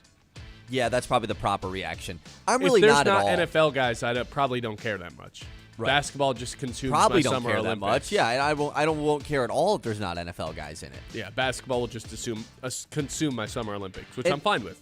Totally. Maybe I'm just an uneducated flag football fan, but how big is this a big thing around the world? Enough where flag football? We get all these other countries playing? Yeah, enough to be in the Olympics. Right, exactly. So I guess maybe that's why I'm more intrigued than anything to is this a sport that is just played globally that I was unaware of? So maybe I'm excited for that part of it. I feel like this is just somehow the United States convinced the rest of the world to give them another gold Olympics medal. Is in our country, that kind of thing, yeah. Hey, at least breakdancing's not making their way back into the Olympics. I forgot about that. What a joke that was. Breakdancing. Okay. All right. If you're looking for a new car, I can tell you from firsthand experience, Garber Chevrolet in Midland, they make it easy. I bought my car there last summer. Whole process was smooth. I'll tell you what, 2 weeks ago, 3 weeks ago at this point, maybe a month ago, check engine light popped on. I was like, oh my God, I don't know what to do. Made my appointment within a couple hours. Super easy online. Really, it was like 5 minutes. Next day, it was in the shop, in and out, 90 minutes. Boom, just like that. Car's running as good as ever. It's Garber Chevrolet in Midland. If you need a new car, they make it extremely easy. If you need a used car, guess what? They make it easy too. They bring you our Big Win Wednesdays. This week, we're going to be giving away more Pistons tickets, so we're excited about that as well. Around the League, as always, is brought to you by Aired Insurance. They understand not everyone's insurance needs are the same. They want to work personally with you to create something best suited for your needs, whether it's life, home, auto, fiscal insurance. It's all available with the Aired Insurance Group with Farm Bureau Insurance. The Ben Bosscher Show, built by Bresky Siding and Building Repair.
Siding and Building Repair on 100.9 The Mid.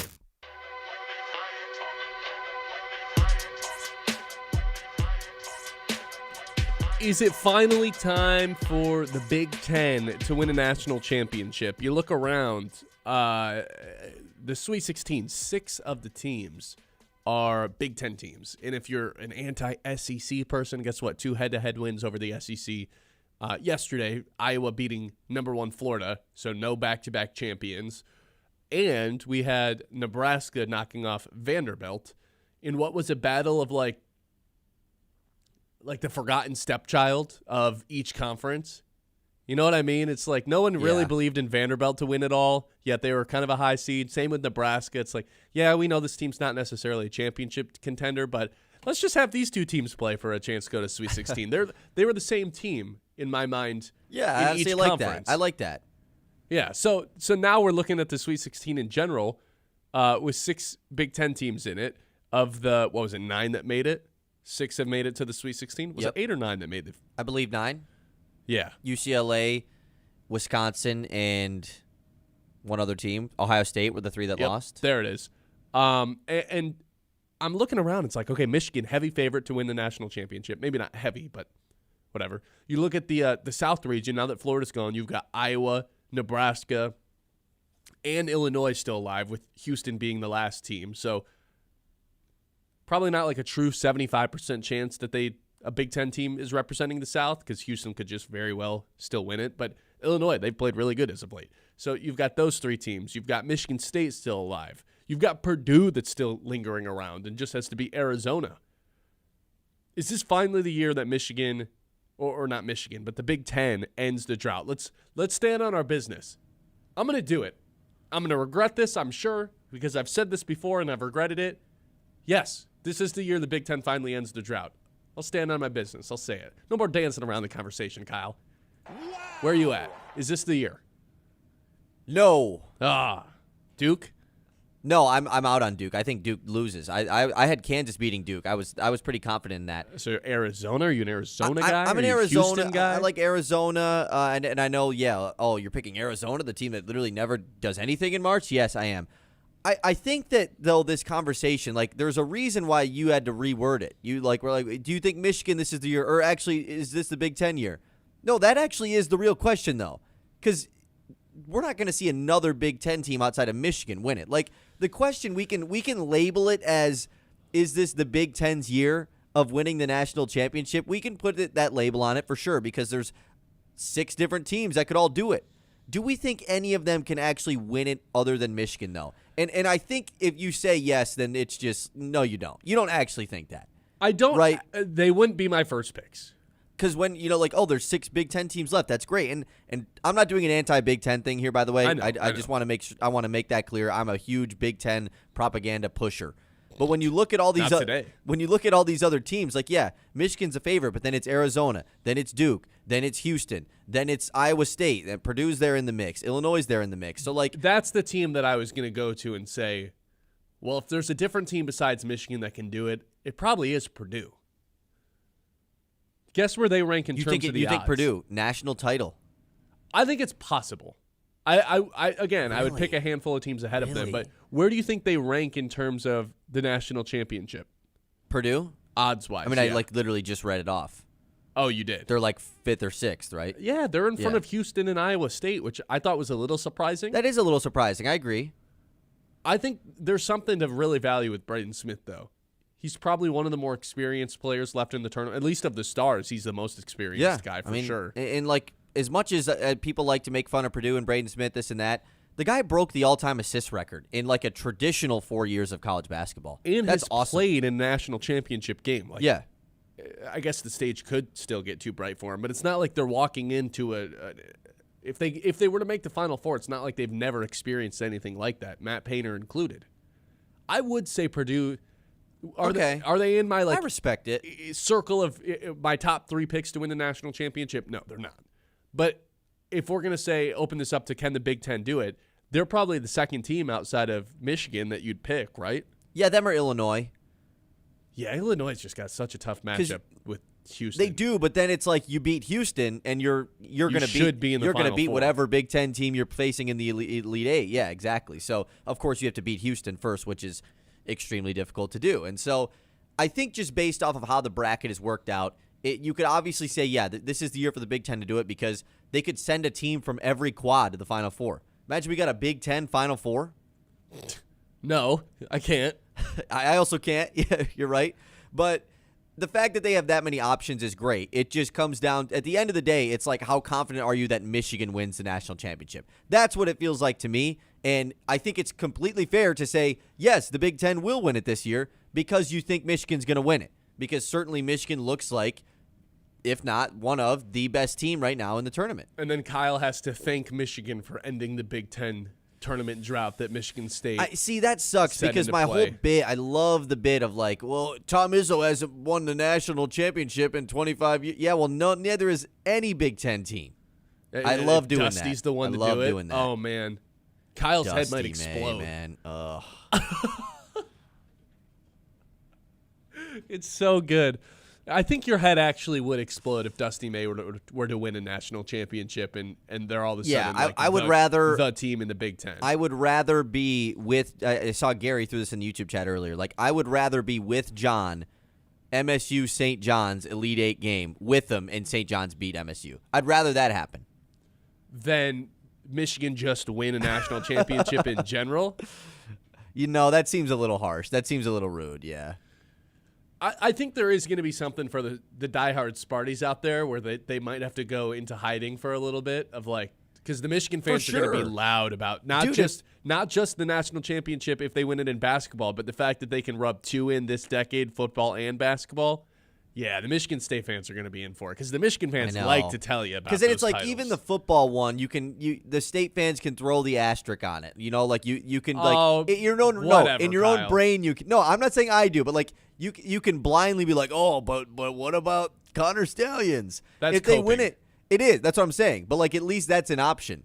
With the basketball one, what are you going to say? Like, no, I've already seen Michigan should be embarrassed because there's that graphic of where every starting player started their college, and none of them are from Michigan, and all of Sparty's are Spartan guys, and it's like, Michigan should be embarrassed for this. Yeah, so like, what are you talking about? 29 years old, like, you know. Yeah, I don't know what there is to be embarrassed about. They're on the verge of making it to a Final Four, so not a whole lot to be embarrassed about if you're a Michigan Wolverine fan.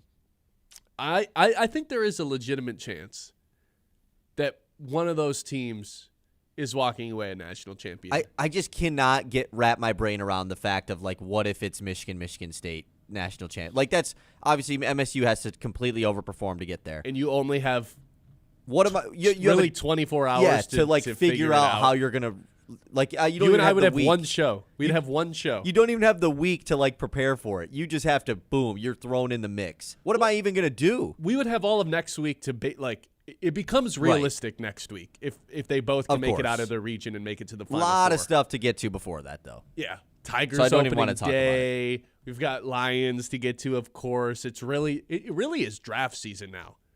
I mean, we're about to be in April. We're like a month away from the draft, yeah. It's draft season. The Tigers are starting.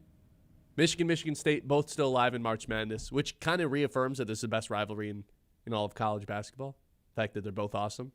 Duke, North Carolina not delivering. All right, we'll be right back with the 11 o'clock hour when we come back. The Ben Bosscher Show, built by Bresky Siding and Building Repair on 100.9 The Mid. It's time to think about your pig. You know, the propane tank in your backyard that heats your home. Well, there's no better company to fill your pig than Forward Energy, covering over 20 counties. Forward Energy is a family-owned and operated propane supplier that's fueled area homes, farms, businesses, and hunters and anglers since 1925. Fill your pig this year. Visit forwardenergy.com to find out about new customer pricing and programs. With Forward Energy.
Trick Studios. This is Sports Radio 100.9 The Mid. WLUN, Pinconning Bay City, Saginaw, Midland.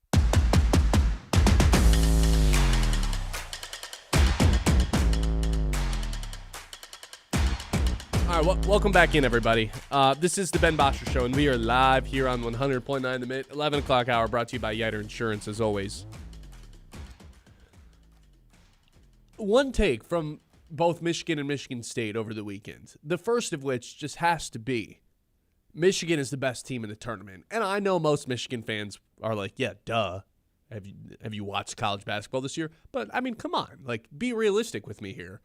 They lost the head-to-head to Duke, and for the most part, Arizona was ranked number one throughout the year. I'm not telling you Michigan wasn't the best team all along, but there was three teams that had levitated above everyone else and separated into a tier of their own. And I think that was the right cutoff because that fourth one seed is already gone. Arizona, Duke, Michigan were the three teams that levitated above everyone throughout the regular season. Through the first round of the tournament, everybody's now played 2 games. Michigan clearly looks like the best team, even with the head-to-head loss to Duke.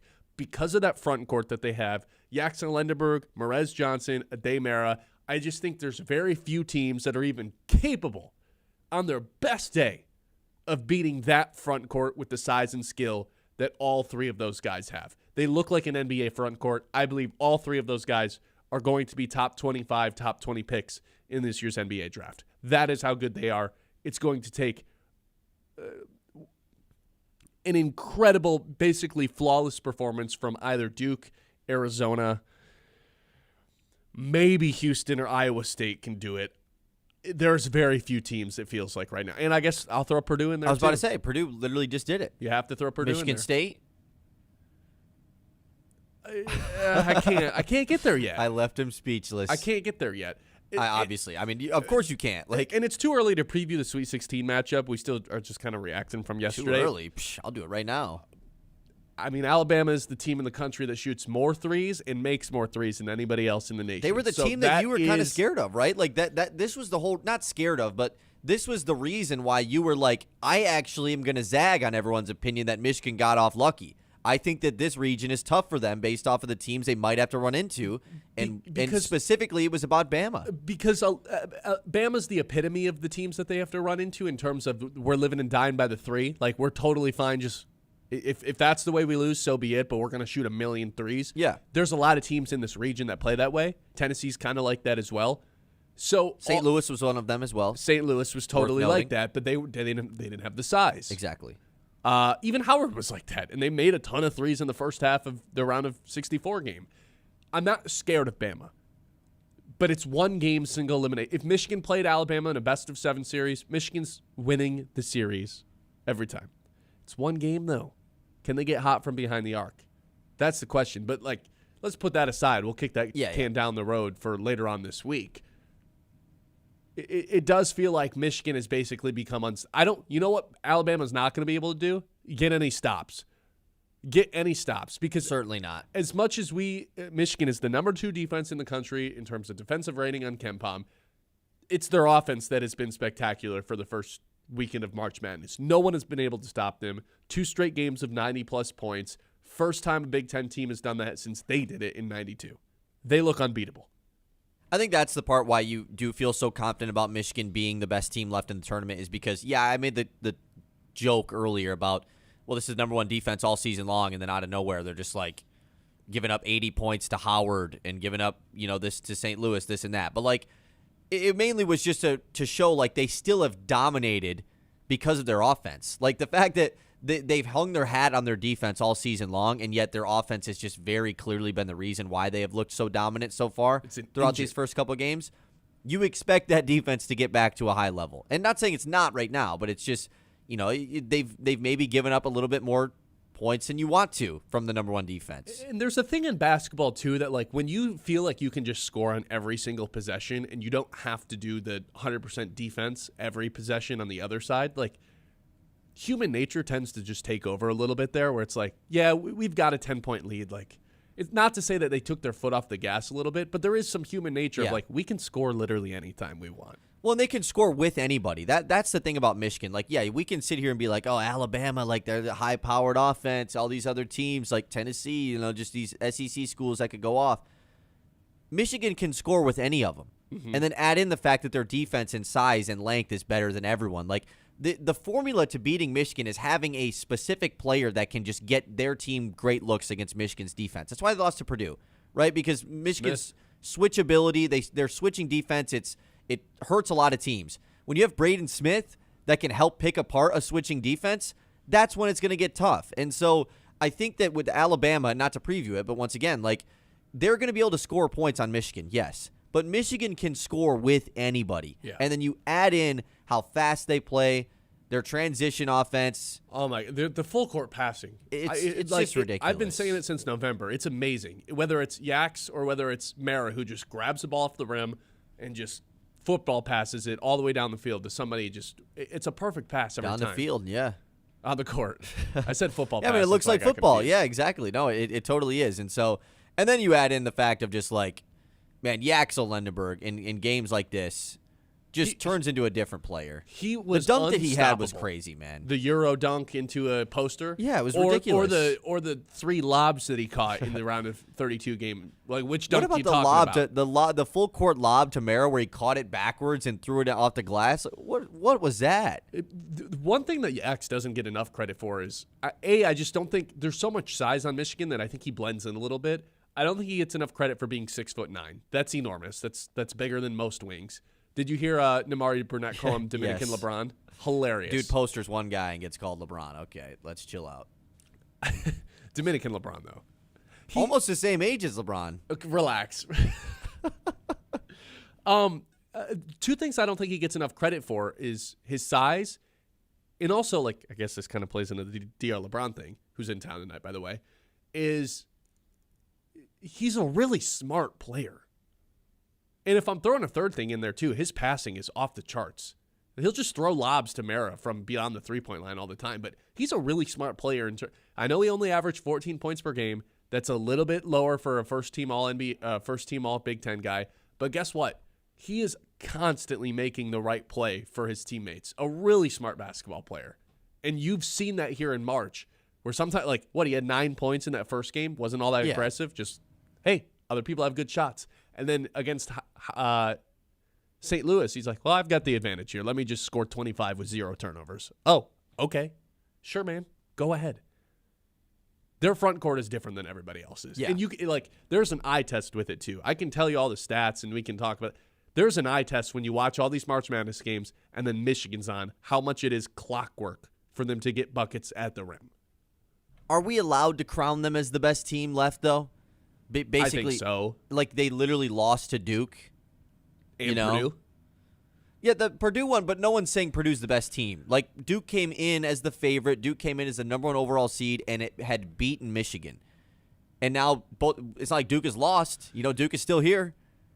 I think what we can say is Michigan has played the best of anybody in the tournament. That's undisputed, right? Like, I don't. Undisputed is just. It feels like we're just tossing that around. I mean, who else would we even? Then I don't even have a argument? response if it's undisputed. Let's move on. Okay, okay, genuinely, though, who would, like, low key? Oh, genuinely? Yeah, low key. Who would be the other team that's played better than them? I don't think there is. No, one. you're probably right. I do think that. Just from a wins perspective, I think State has had 2 really impressive wins just by the way that they've played. They've been, like, if we're ranking the 16 teams that are left based on what they did in the first 2 rounds only, or even just, like, who's playing the best, like, State's got to be in the upper half of it. I would think so. And then obviously you have to give a team like Iowa their props. Like they beat the number 1 seed Florida. Like you have to give teams like that that have upset teams their flowers as well. But yeah, upsetting someone I think is just as impressive as what Michigan State's done, which is, hey, we're not like we dismantled North Dakota State and then we shut the door on Louisville and let them back into it. I mean, I still will say beating a 1 seed is probably more impressive than doing any of that stuff. But more impressive. I get what you're saying. Just as like teams you feel good about. Like after the first 2 games, who do I feel the best about based off of how they have won and dominated in their games? I would say Michigan's 1. Michigan's probably 1. I would have Arizona 2. Probably. Houston 3.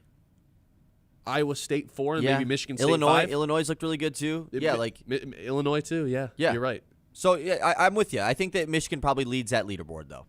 Yeah, it's been a fun run for this Michigan team that's hopefully not done yet. And for Sparty, yeah, if Cohen Carr is going to keep playing like that, this is a completely different team because we know what we're getting from Fears on a night-to-night basis. He's probably getting a double-double every game the rest of the tournament, I'd imagine. And now I think we're entering a territory where they didn't have to have it against their first 2 matchups. I would not be surprised if at some point we get a Jeremy Fears 40 minutes or like a 38 minutes type of thing. Can you do it in 2 games in a row in the same weekend? Probably not. But the second they get themselves in a battle, it's survive and advance. Like you got to just find a way to survive. And I think that might actually require Jeremy Fears to play all 40 minutes against UConn. Well, you don't think the Denim Wojcik minutes are valuable enough? Scored twice this weekend. Yeah, and they're undefeated in games that he scored points this year.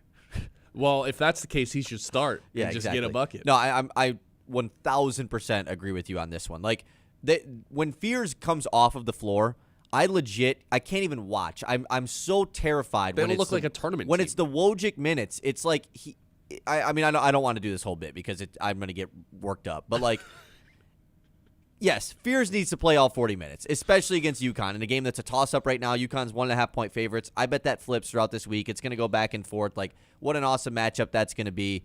You got the whole week to rest up. They didn't need to do it against Louisville by any means. As long as Fears – now, here's the thing, though. We're still due for a Fears thing. We're due for one. Like a balls kick? A kick, an elbow. We're due for one of those. And so if he gets in any sort of foul trouble, that's when MSU's destiny is coming to an end. But, yeah, I'm with you. If he's not in foul trouble, he's got to play all 40. There you go. 989-837-6125. This is the Ben Bosscher Show, and we are live here on 100.9 The Mid. Don't go anywhere. We've got a guest coming up. We've got our news to get to. We've got our two traditions. Whole lot of stuff on the way in the 11 o'clock hour, which, as always, is brought to you by Yiter Insurance. Life happens fast, and at Yiter Insurance, they're here to make sure you're covered every step of the way. Locally owned and trusted in Midland for decades, they treat you like family, not just another policy number. From home and auto to business and life insurance, Yiter is the right coverage for every stage of life. Their team makes insurance simple with expert advice and real people you can actually talk to. That's Yiter Insurance Group. We'll be there when you need us since 1940. The Ben Bosscher Show, built by Bresky Siding and Building Repair on 100.9 The Mid. As the snow melts and the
By Bresky Siding and Building Repair on 100.9 The Mid.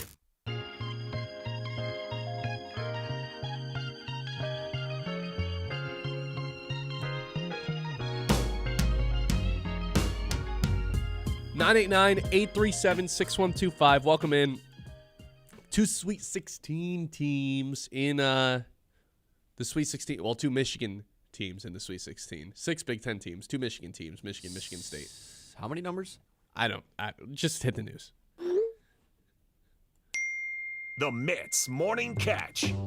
That was a total failure. Wait, so on there my was behalf. 16 teams that are left in March Madness. 2 of them are from the state of Michigan. I'm claiming Michigan is the best college basketball state in America. Yet literally Iowa and Iowa State also in it. How about the Midwest, though? Like, yeah, represent. We can do the whole Big Ten thing. Let's just claim the Midwest because we get Iowa State. Have you seen the graphic of all, like, the past 25 national championships geographically? No. You haven't seen this? All of them are east of the Mississippi. There hasn't been a West team to win a national championship ever. And you like run through it, you're like, not ever, but okay, in the last UCLA has won like 1,000. I know, but like I don't know what it is, last 25 years, something like that. And you run through your head, you're like, no, Arizona disappoints every year. Gonzaga's made it, but never has actually won it. No California team has thrived. Like to the West Coast teams' credit, there's just a way more amount of teams on this, in the Midwest and in the East than still weird out West. It is still weird. You're right. Like the fact that none of the California teams have done it, definitely odd. Or Gonzaga, like specifically them. Yeah, and then Arizona too. Like they just never get it done. Makes sense. Okay, let's talk about some other stuff going on in the news, though. A team that did lose yesterday, Kansas. Their head coach, Bill Self, he says his coaching future is to be determined at Kansas. He's been on a little bit of retirement watch for quite some time just because he's had a lot of health concerns over the last 3 or 4 or 5 years. He's had to miss time in like a couple of different seasons now to this point. So he's been on retirement watch for a few years. Disappointing season for Kansas nonetheless. They were a really good team all year. They had the best player in the country, most people thought, at least from a NBA draft perspective, in Darren Peterson. I feel like that's not the consensus anymore, though. Right. I'm saying for most of the year, I thought it was a consensus that he was like the top prospect coming out of this college group. A good Kansas squad that loses in round 2 to a team that hadn't been to the Sweet 16 in over 25 years. Yeah, he's 63. I guess I didn't think he was that old for some reason. He doesn't seem that old. Yeah, I mean, he looks pretty good. But yeah, he's had a good amount of health concerns over the last several years. So who knows what's going to happen with Bill Self. But obviously that would immediately become S-tier job for someone to go get. Kansas? Oh, hell yeah. Yeah. I mean, it'd be unreal. So yeah. It'd be like an all options are available type job, Does Hoiberg go there? See, I still always feel like Hoiberg is the sneaky Izzo replacement. Like, just as a sneaky one. I don't have any inkling about it, but like, I mean, if they end up, I've always thought about it. If that job opens up, he's taking it. If he gets offered it, right? Right. I just don't know if he wants to leave Nebraska. Like, maybe that's, I mean, the guy's coaching the NBA. Like, what is he about go getting this elite tier job? Coaching the league. Like, maybe he just wants to stay at Nebraska, I think most of these coaches are competitive psychos, and if they have an opportunity to go, like, let's face it, I don't think he'll ever win a national championship at Nebraska. If he can go to Kansas, I think he probably believes he can. You're probably right, yeah. And I think most coaches are crazy psycho competitors. But Hoiberg, obviously, from Nebraska, like, it's comfortable there. He's absolutely comfortable, so you never know. And also, like, we're already moving on, like. Kansas not that far from Nebraska. Hey, you're right, man. Shout out to Midwest, another one. But speaking of that game with St. John's and Kansas, I got to do this for John. Had to do it. St. John's first trip to the Sweet 16 since 1999. Rick Pitino, it's the 14th time he's gone to the Sweet 16, and he's one of only 3 coaches to make the Sweet 16 with 4 different programs. So pretty cool stuff for Rick Pitino and the Johnnies last night. Yeah, I mean, it was a great game. What did you think about the way that one ended with all the fouls that Kansas was giving at the really end? Dumb. Well, I mean, it was really dumb from both teams, and then the fact that Kansas just fouled the whole time, had no plan of actually playing defense, and then just let the guy go one-on-one to the hoop because they couldn't foul. It was really bad defense at the end of the game. I did not like it. I thought the plan itself wasn't that bad because all of a sudden St. John's goes from having a full possession to having 4 seconds to be able to score. So I thought sure, and then St. John's like continued one less to throw time it in, though. You know, like Sure. Yeah, you're right. I thought it was crazy, though, that St. John's just kept throwing it into the backcourt every time. Like, not being Agreed. aggressive at all. So it's just a weird ending in general. Kind of Very ending you weird. only see in a college game. Yeah. And I honestly, I thought the ending of Florida-Iowa was worse. Like the way that Florida played that. what a disastrous They're up by last shot. 2, full court pressing, chasing Sturtz off of a screen. Like, Sturtz catches the basketball, and it's already a 4-on-3.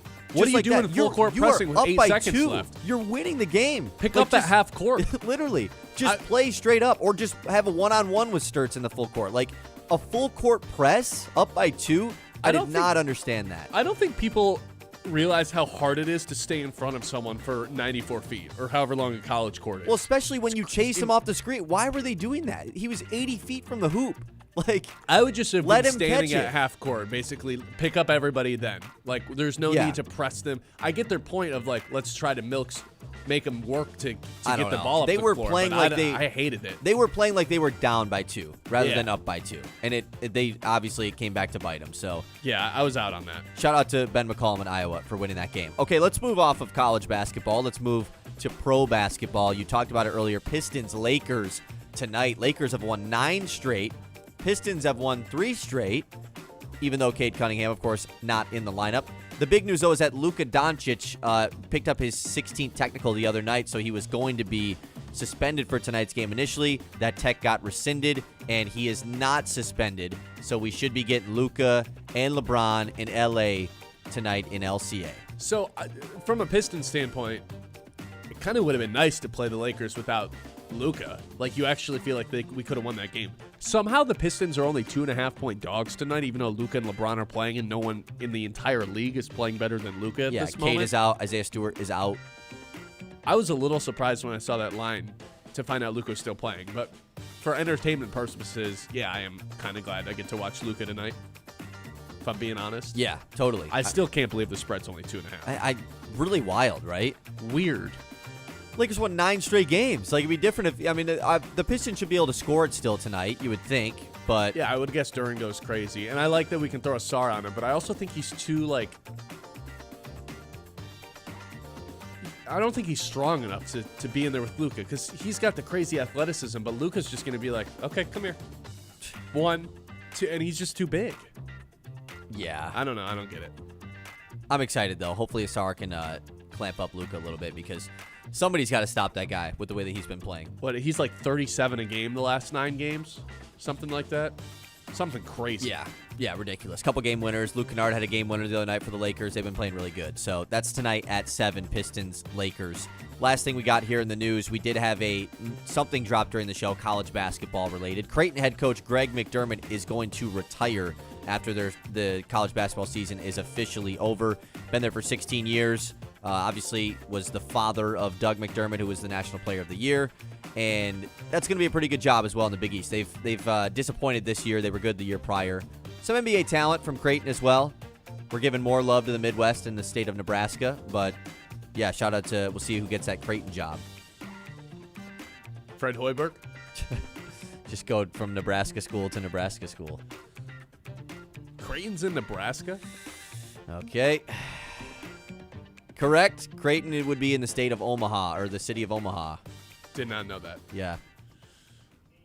Is this going to be LeBron's last game in LCA? I was just thinking about that. It could be. No. I mean, it could be if he misses it next year. He's not retiring, though. I don't think he's retiring, but, like, you can't guarantee he's always healthy anymore. He's 41 years old. So, like, could theoretically be the last time he plays in LCA. You don't know. That's sad to think about. I really wish you didn't say that. Well, it's the reality of the situation. So am I rooting for the Lakers tonight? Well, you're not rooting for the Lakers, but, like, if I'm going to the game, I'd want to see LeBron do some crazy stuff. I'd want to see a good game, you know. Yeah, you don't want LeBron to lose his last game against the Pistons, though. No, I mean, I'd still want the Pistons to win. Yeah. But who knows? 989-837-6125. This is the Ben Bosscher Show. We're live here on 100.9 The Minute. Got a guest coming up on the way. Stay tuned here on 100.9 The Minute. Hey, just so you guys are aware, you can see us on YouTube. We are live on that end of things. And if your eyes while you're watching the YouTube, feel a little dry, feel a little itchy, irritated all day, I want to tell you that's not normal. At Mid-Modern Eye Care and Dry Eye Clinic, they specialize in dry eye treatment that actually works. If your eyes burn, water, or feel tired from screens, they can help you get real, lasting relief. From advanced dry eye care exams, glasses, contacts, they've got you covered. Stop dealing with the discomfort and start seeing clearer tomorrow. See better, feel better with Mid-Modern Eye Care and Dry Eye Clinic next to Kroger in Midland. The Ben Bosscher Show, built by Bresky Siding and Building Repair on 100.9 The Mid.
The Ben Bosscher Show, built by Bresky Siding and Building Repair on 100.9 The Mid.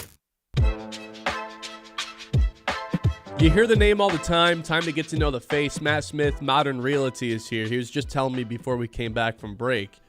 Been watching a lot of the tournament this year, actually, which is a little bit of a change of pace for you.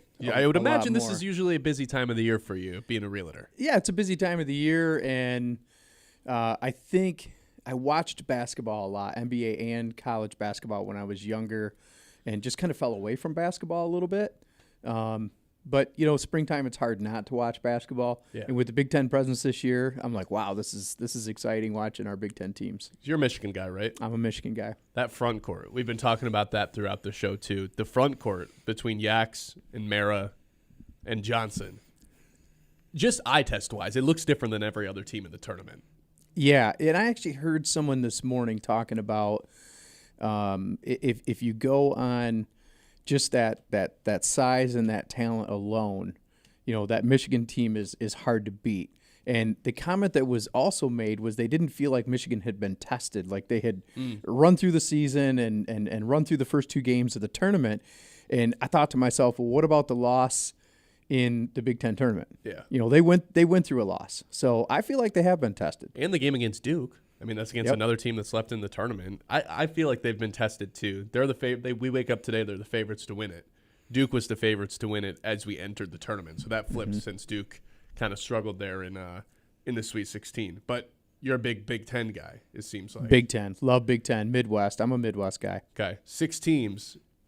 Chance that all 4 regions have a Big Ten team representing them. I would say that's more unlikely than it is likely, but outside chance it's possible. And it's the tournament, right? So anything can happen. We could have all 4 teams. That would be pretty wild. That'd be a lot of fun. What do you think of the new studio? This is the first time you've been in here since we flipped everything. New desk, new walls. We just painted those yesterday. I love it. You guys always have it going on up here. I mean, this is always nice. We're always working on something, trying to get something new in the studio. I get a hard time for that because usually I'm the guy who's like, let's get this now. And it's like, what more do you want? Right. This time of year, I'd imagine pretty busy for you from a realty standpoint over at Modern Realty. It is busy. Yep. It is busy. So springtime, a lot of people moving around then. What's the market look like right now? Well, the market is really still in a situation where we have low inventory. And because of that low inventory, it still makes it a seller's market, right? Buyers are still really having to make sure that they've got their ducks in a row. They're doing their best to come in with a non-contingent offer. They need to have solid financing in place, and it can be competitive. I just had a situation this weekend on a house that was on market 4 days, and they had 7 offers. So we're still experiencing that, and I say that those situations are typically good house priced well is going to have the potential for multiple offers still. So you got to be on your toes. You got to be ready to go all time. What part of, I know you're obviously in Midland. How far out do you expand? So primarily Midland County, Saginaw County, Bay County, and then I do quite a bit in Gladwin County too because I live up in Edenville, so I'm kind of up on that Gladwin County line. And growing up in Sanford, Clare County, Gladwin County were really close to me. So kind of a 5-county area there. Yeah. What's the favorite part of the job right now? Favorite part of the job is still seeing people get wins on 2 different ends of their life. Either a first-time home buyer who's like, man, you just bought our first home. This is an amazing part of our life. And then seeing people on the other end as empty nesters either selling a home that they raised their family in and downsizing and really appreciating that season of life. But I think those 2 bookends in your life are when it's really cool to high-five people at the closing table and see that win. Okay, then let me ask you a personal question then, because I'm on the younger side of things. I haven't bought a house yet. If I were to want to purchase a house here in the area, what does that look like for someone my age? What's the on the lower end of things in town that's affordable? What does that necessarily look like? How much cash do you have to actually have to start that process? Yeah, sure. That's a great question. So our primary first-time home buyers right now are shopping in a range of about 175 to 225, 175,000 to 225,000, which is a big shift from when I started almost 10 years ago. Yeah. It was 100,000 to 150,000. Because that number right off the it's intimidating. Yeah, sure. And it should be intimidating, and unfortunately, it's put people in situations where they need two incomes to be able to achieve that in a lot of cases. And there are still situations where you can find that diamond at like 150, but really below 150, it's a pretty tough market. And a lot of times as a first-time home buyer, you might be using like an FHA loan or a MSU loan or something like that, and your house is on the lower end in that $125,000 to $175,000 range. They aren't gonna make it through the appraisal process because they need too much work. So you're kind of shoot in there. As far as what you need to anticipate for saving up for money down, with your closing costs and an FHA loan where you're doing like 3% down, you're around $7,500. So if you can, not bad. If you can get yourself in a position where you've got $5,000 to $10,000 in your pocket, then we can make that happen. Okay, I'll keep that in mind because I feel like that's something got to keep my eyes on these days. So you're watching a lot of tournament, busy with the housing market right now. What about people on the opposite end of things who are looking to maybe sell and finally, cash in one more time? What does that look like right now? Well, it looks really good for them as far as where they bought their house, say anywhere from 10 to 25 years ago. They're going to see a massive amount of appreciation. The question is, where are you going to go? Mm-hmm. Because there's not a lot of housing out there that's like, say, a smaller ranch or a condo or something like that.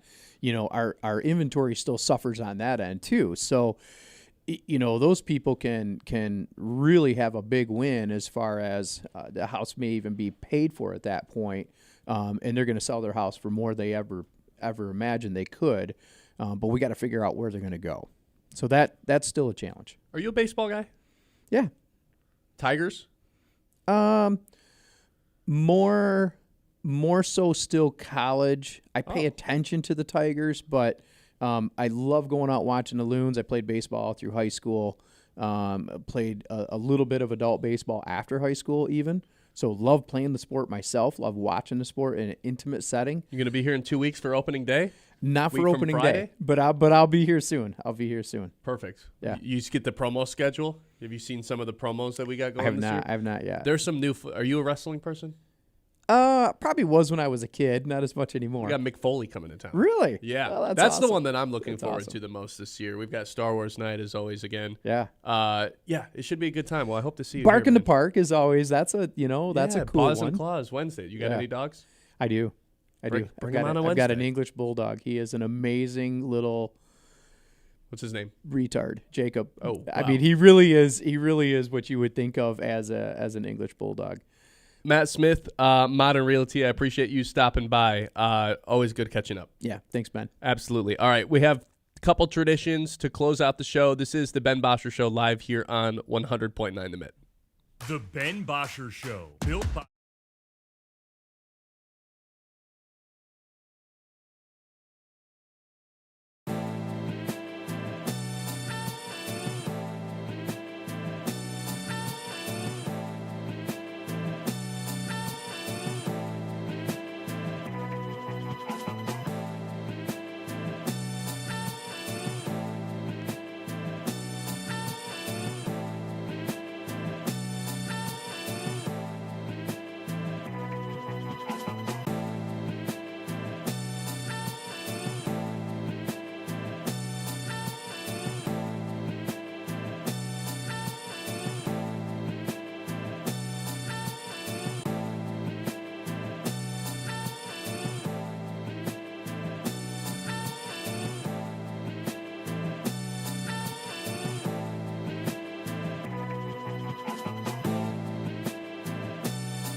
by Bresky Siding and Building Repair on 100.9 The Mid.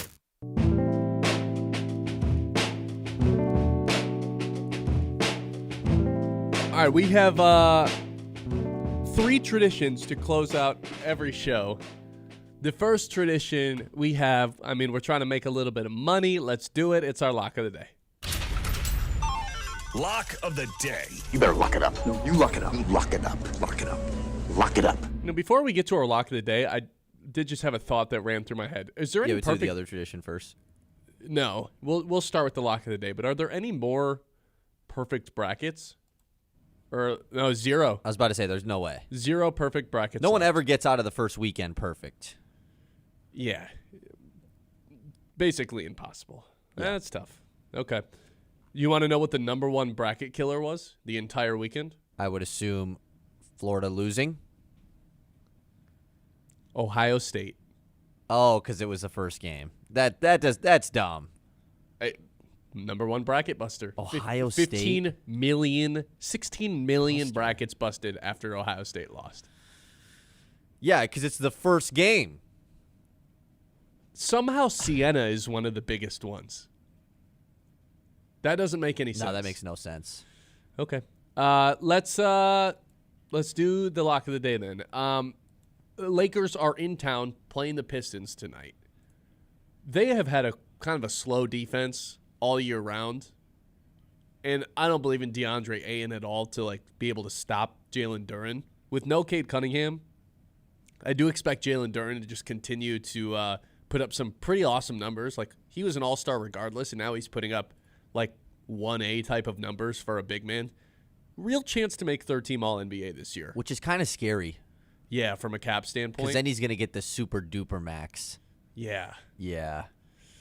And meanwhile, it's going to prevent Cade from being on first-team All-NBA Right. because of the stupid rule. Stupid rule. In general, just kind of screwing over the Pistons. The whole rule. But whatever. But it'd be cool for Duren, though, obviously. It'd be cool for Duren. My point is I think Duren's going for 25 points tonight. So I'll go with Jalen Duren to score 25. Is it going to be a battle? Yeah. Are the Pistons going to win? Probably not. I don't really think they are with no Cade against the Lakers tonight, the red-hot Lakers. But I do think Jalen Duren has his way against this team that doesn't really have a lot of rim protection. No, so I'll go Jalen Duren 25 points. Taylor fade. I like this pick. That seemed like a popular thing you were doing for a while with the Duren points every time there was a team that just clearly didn't have a good center on the other side. And this Lakers team is red hot, but yeah, like you said, clearly just hasn't been anything that stopped Duren. Even with Cade being out, his points have gone up. So why'd we get away from that? We should have just kept doing the Duren over. Me. You make the picks. Yeah, you're right. Give the people an update, by the way, because last week, bad week for Ben. Yeah, tough. Bad week for March Madness, too. Went 1-4 last week, or went 1-4 in the 5 picks. You are 0.45 units down in March now, so you have this week and a little bit of next week to get back up. Good news, though, for you, Ben, is that baseball is going to be back this week. So you're going to have some more opportunity. That was how we ended up so down in the hole last year early on. Really bad at baseball, yeah. Yeah. I'll stick with Jalen Duren to have 25 points. What did we get that at? Plus 140? Plus 134. Oh, well, it's at plus 140 now. Well, we got it at plus 134. Okay, plus 134. Jalen Duren to score 25 against the Lakers. Prediction for a win or no? No. I don't think so either. All right, that's our lock of the day. Lock of the day. You better lock it up. No, you lock it up. You lock it up. Lock it up. Lock it up. If Cade Cunningham was playing, this probably would be game of the day. The hottest team in the league versus the 1 seed in the Eastern Conference. But it can't be without Cade, right? Nope. There's no college basketball still on. Women's tournament on today? Yes. No. Yes. Good answer. Yeah, that's my bet. I think I have to go to the association, yes, it right? is. Women's tournament is on today. I thought they had one more round until they got the Sweet 16, yeah. I think I got to go to the association, but there's not really a matchup that's popping out to me right now. I mean, we could go with the guy who scored 83 versus Victor Wembanyama. That seems like a pretty good matchup. Maybe he scores 83 again versus Victor. For sure. I seen Austin Rivers say that it would be more impressive if Bam scores 30 tonight on Wemby than when he scored 83. Seems like That's a stretch. good. That's Seems really like a good. stretch. That's funny, though. That's funny. There's only one NHL game on tonight, and that is the Senators and the Rangers, which is honestly a pretty good. No, actually, the Rangers are under 500. Yeah, man, it's got to just be something in the NBA, and there's not a lot of great games today. Why would you not just pick a women's tournament game? Yeah, it's got to be something in the NBA today. Okay, man. Okay, let me look at the women's tournament. Boo. Let me look at the women's tournament. Hold on. You got Ohio State, Notre Dame. What's the spread on that? My fear with the women's tournament is the spreads are like 1,000. You want to know what the spread is for UConn Syracuse today? 1 versus 9? 49.5. Okay, never mind. That's what they are in the first round, though. It's 35.5. This isn't the first round. This is the second round. I know. You know what? I'll go with the Spurs and the Heat. Bam Adebayo, the NBA's second leading scorer for a singular game, 83 points versus Victor Wembanyama, who I think is the best player in the league at this point. Okay. So, yeah, that'll be my game of the day. Game of the day. I don't think I introduced it, so that's our game of the day. There we go. Game of the Yep. Game of the day. Love it. You love it so much. Is that your favorite button? That might be Kyle's favorite part of the whole job. I really enjoy the yeah. The fact that we had that the whole time and never really utilized it until about a month ago. Plus I got this one. I've been waiting to use it. I'm just going to use it right now. I got 2 words for you. Steve Nash and Chris Paul. Must-see TV. I just love it. When would you use that? I don't know when I would use it. Anytime that we were just like making a meme of I got 2, I got 2 traditions to close, And one of those traditions is what's the most must-see TV? What's the game of the day?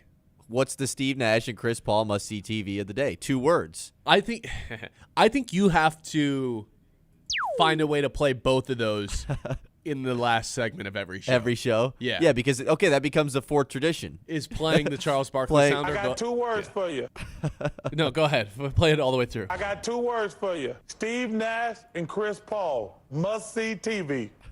Yes. My favorite part of that clip is the reaction from Kenny Smith afterwards. He's like, what?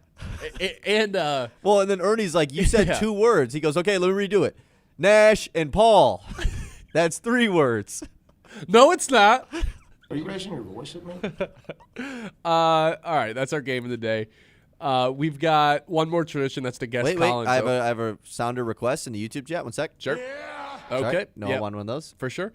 We got to guess Collins open. I would assume he's doing his show this week. He didn't do it at all last week. So let's just assume he's back. Yeah, you know who else is back? You. Me.